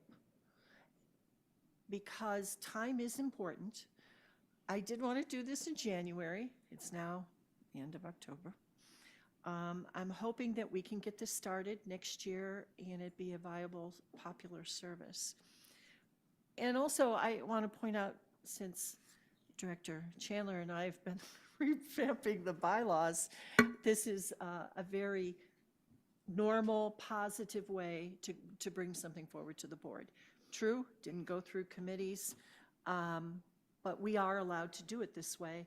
And there's a section in our bylaws to permit us to go this route. And so, you know, talking with a number of folks, you know, I figured time is short, go for it, and hopefully our board will consider passing this, and hopefully making some of our customers happy that they've got a new service again. May I, another question? Yes, Director Geisinger. I hear what you're saying. You know, it says by February 24th. I guess my problem is it's looking for this full-blown plan with a marketing plan, and, you know, maybe we, by in early February or something, we ask for a report along the way so we can say, oh, yeah, it looks like there may be some money out there. It doesn't look like we can afford to do this. You know, let's start with this before we just give a very prescriptive set of requirements to the staff. I'd like to see if we can move it forward in a reasonable way. I guess that's a question about a friendly amendment. I'm open to modifying the dates, but I am very interested in making sure service starts in May. And I don't know whether or not we can provide service for all the different possibilities that I listed here in this resolution. But I would hope that we'd be able to do the 2 services that we used to do, which were popular. And I do believe that there can be financing out there if we feel it's important. With regard to the equity issues, yes, I've been looking at other transit districts to see how they handle it. And yes, there is a special fare. And yes, they do provide bus service. And yes, there is ways to work with whatever the charter piece of this is, because other transit agencies worked it out, and so did we for 44 years. So I would hope that we could go forward and have some happy customers. Dr. Have you Geisinger? worked with the GM CEO on this? No, and quite frankly, the reason, I did give her a copy last week, but at our study session, when we were talking about high volume, she was very clear that there were approximately 7 reasons why we couldn't do it. And since we did do it for 44 years, you know, I look forward to staff ideas and strategy and creativity, but I just want to make sure that we go forward with this. So to borrow Director O'Keefe's saying that, you know, that don't tell me no, tell me what you need to get it done. I agree with you. We don't want to hear no. I guess I'm inclined to make a motion to ask for, I mean, it could just be at the December 2nd board meeting, ask for staff's response and you know, how they would move this forward by February 24th. And if there are legal problems, you know, how we get around those and some things like that. So are you open to that? I would hesitate because my understanding, my intent, at least when we put this together, is that those issues would be discussed in the Operations Committee, and the conversations would start there, bringing up these issues. Well, then maybe we should send this back to Operations. Well, I think there is some time All deadlines right, here. I'm going to make a motion that we send this to staff and request that they come back to us. I don't know if December 2nd is long enough, but I'll say that this December 2nd meeting with how they can do this and if there are certain things that need to be modified. So the motion Second, is, Busick. Mr. Kroll. At the risk of being dense here and throwing a wrench into this, would it, as opposed to modifying the resolution, would it simply be possible to request staff to do that separately? So that, you know, the agenda could be crafted for December 2nd in such a way as to include this? In other words, we just ask them to do it and bring this back, table this? Is that what No. What I'm saying is, rather than amending the resolution, we have staff present, could they make a commitment to doing what Director Geisinger is asking to do. We could amend the resolution, of course, but, that's always a little bit trickier to do. Yeah, Mr. Pena? Yes, I do want to hear from the people who are going to be all hands on deck on this, which is going to be primarily the Chief Operating Officer, Patrick, and his team, and also Chief Financial Officer, Kelly. So do you mind if you can tell us, do you think it's something that we can do by December 2nd, what they're asking?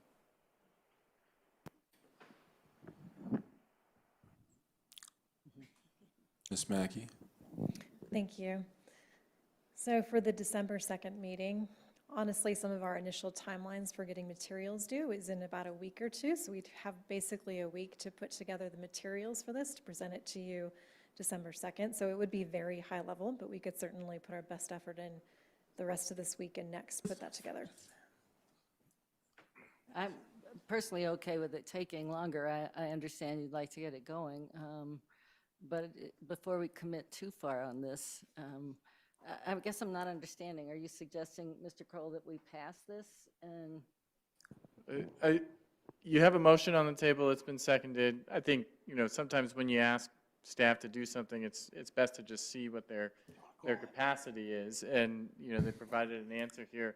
It's fine. I just kind of need some more direction on what you're asking staff to do with the December 2nd.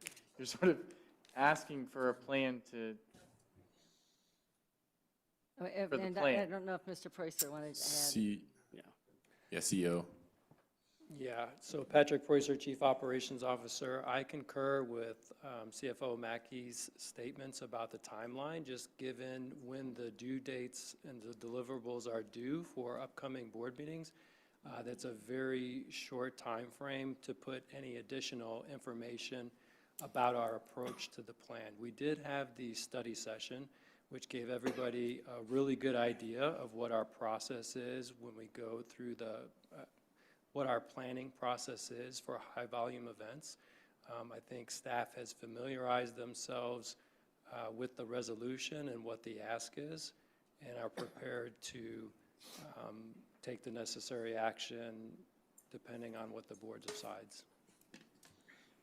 Director? Well, if staff's prepared to move forward on this, am I understanding that right, that you're okay with this motion? Yes, Ms. Snyder. It sounds like a lot of staff resources, yeah. Yes, thank you, Chair. So I just wanted to clarify what this action, the scope of what this action is versus, so the way that this resolution is drafted is it is directing staff to prepare a plan with these parameters, right? The staff would come back in February with what that plan would be. I anticipate that would include the fiscal, the operational, all of those impacts to be able to try to meet what is being asked for here.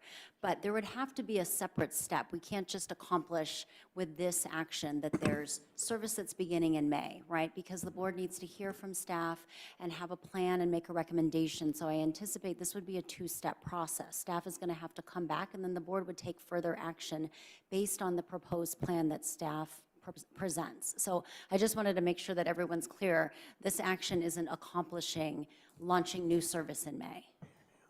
I understand. I'm fine with that then. If the staff's ready to take it on, that's fine. Okay, thank you, Director. Director Larson, I have next. And then Director Ruscia, Director Harwick, and then Director Nicholson. Do you want to withdraw your motion then, Director Geisinger? Yes, please. Okay. There's never a second, technically, so. Not Busick, second. Oh, dang. Director Larson. Thank you.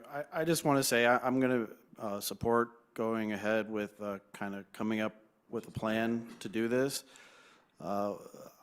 I'm not particularly excited about the idea of shifting our limited resources from our core services to provide what I kind of view as a premium service to the attendees of these various events.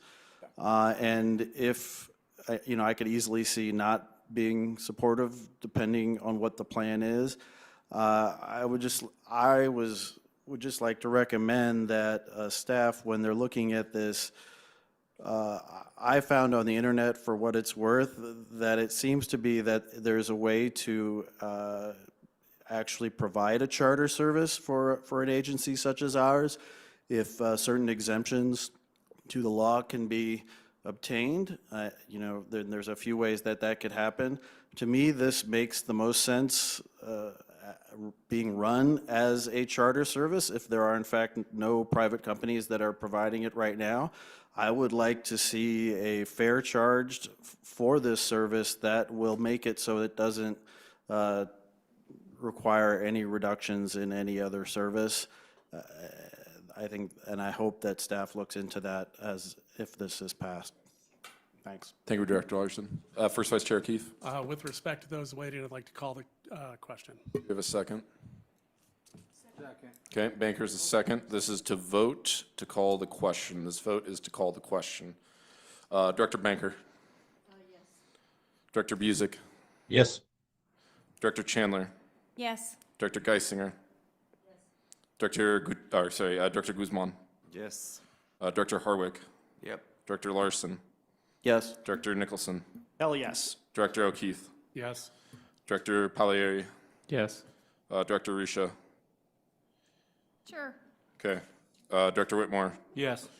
I'm a yes, so that'll pass 13-0, 1 absent. Okay, now we are voting on the main motion.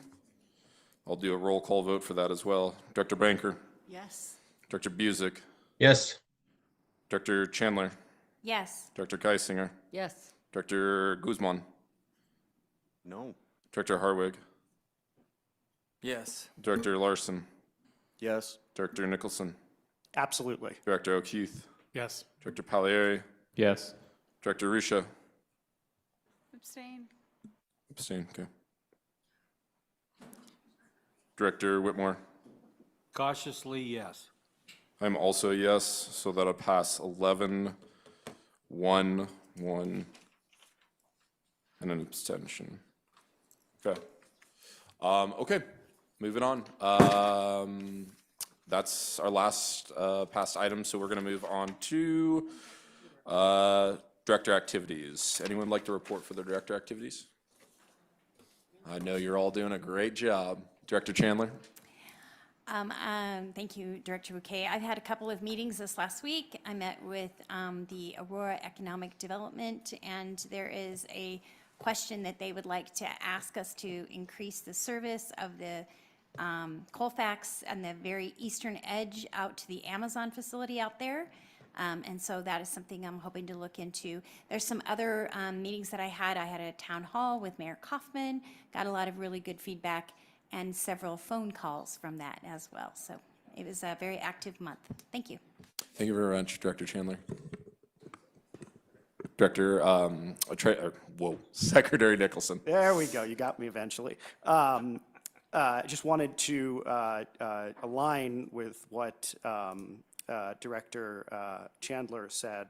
One of the things we do best with the 15 and what will be the flex is getting people to and from work. And if we can connect to some major venues and factories and warehouses with that, we should try to find every way we possibly can to do so.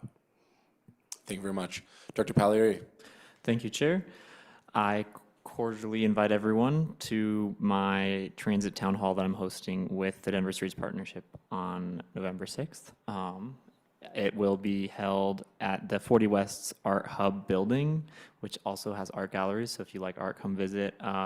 And in the absence of a director for District N, I would be happy to have other directors there. And also a reminder to send anyone you know who lives in District N to apply. Thank you. Thank you very much. Any further directors? Director Risha. Thank you, sir. Last week I attended a fundraiser at the Conflict Center. It was really wonderful. I held 3 community meetings, including with other legislators and RNOs. And last week, my favorite events of the year is I participated in the Trunk or Treat in Montbello. For those of you who are new to the board, October is my reason for the season, and this is my favorite holiday season. So that was the joy of my month, and I strongly encourage everyone to participate in those types of events moving forward in your district. So you'll have some for things like Thanksgiving and December as well. Thank you, Director. Okay. Thank you, Directors. Thank you for keeping busy. Any other matters to discuss? Okay. Just want to make one thing before we adjourn. Due to the timing of the Thanksgiving holiday, our next regular scheduled board meeting will be on Tuesday, December 2nd at 5:30 p.m. Motion to adjourn? I hear a bunch. All right.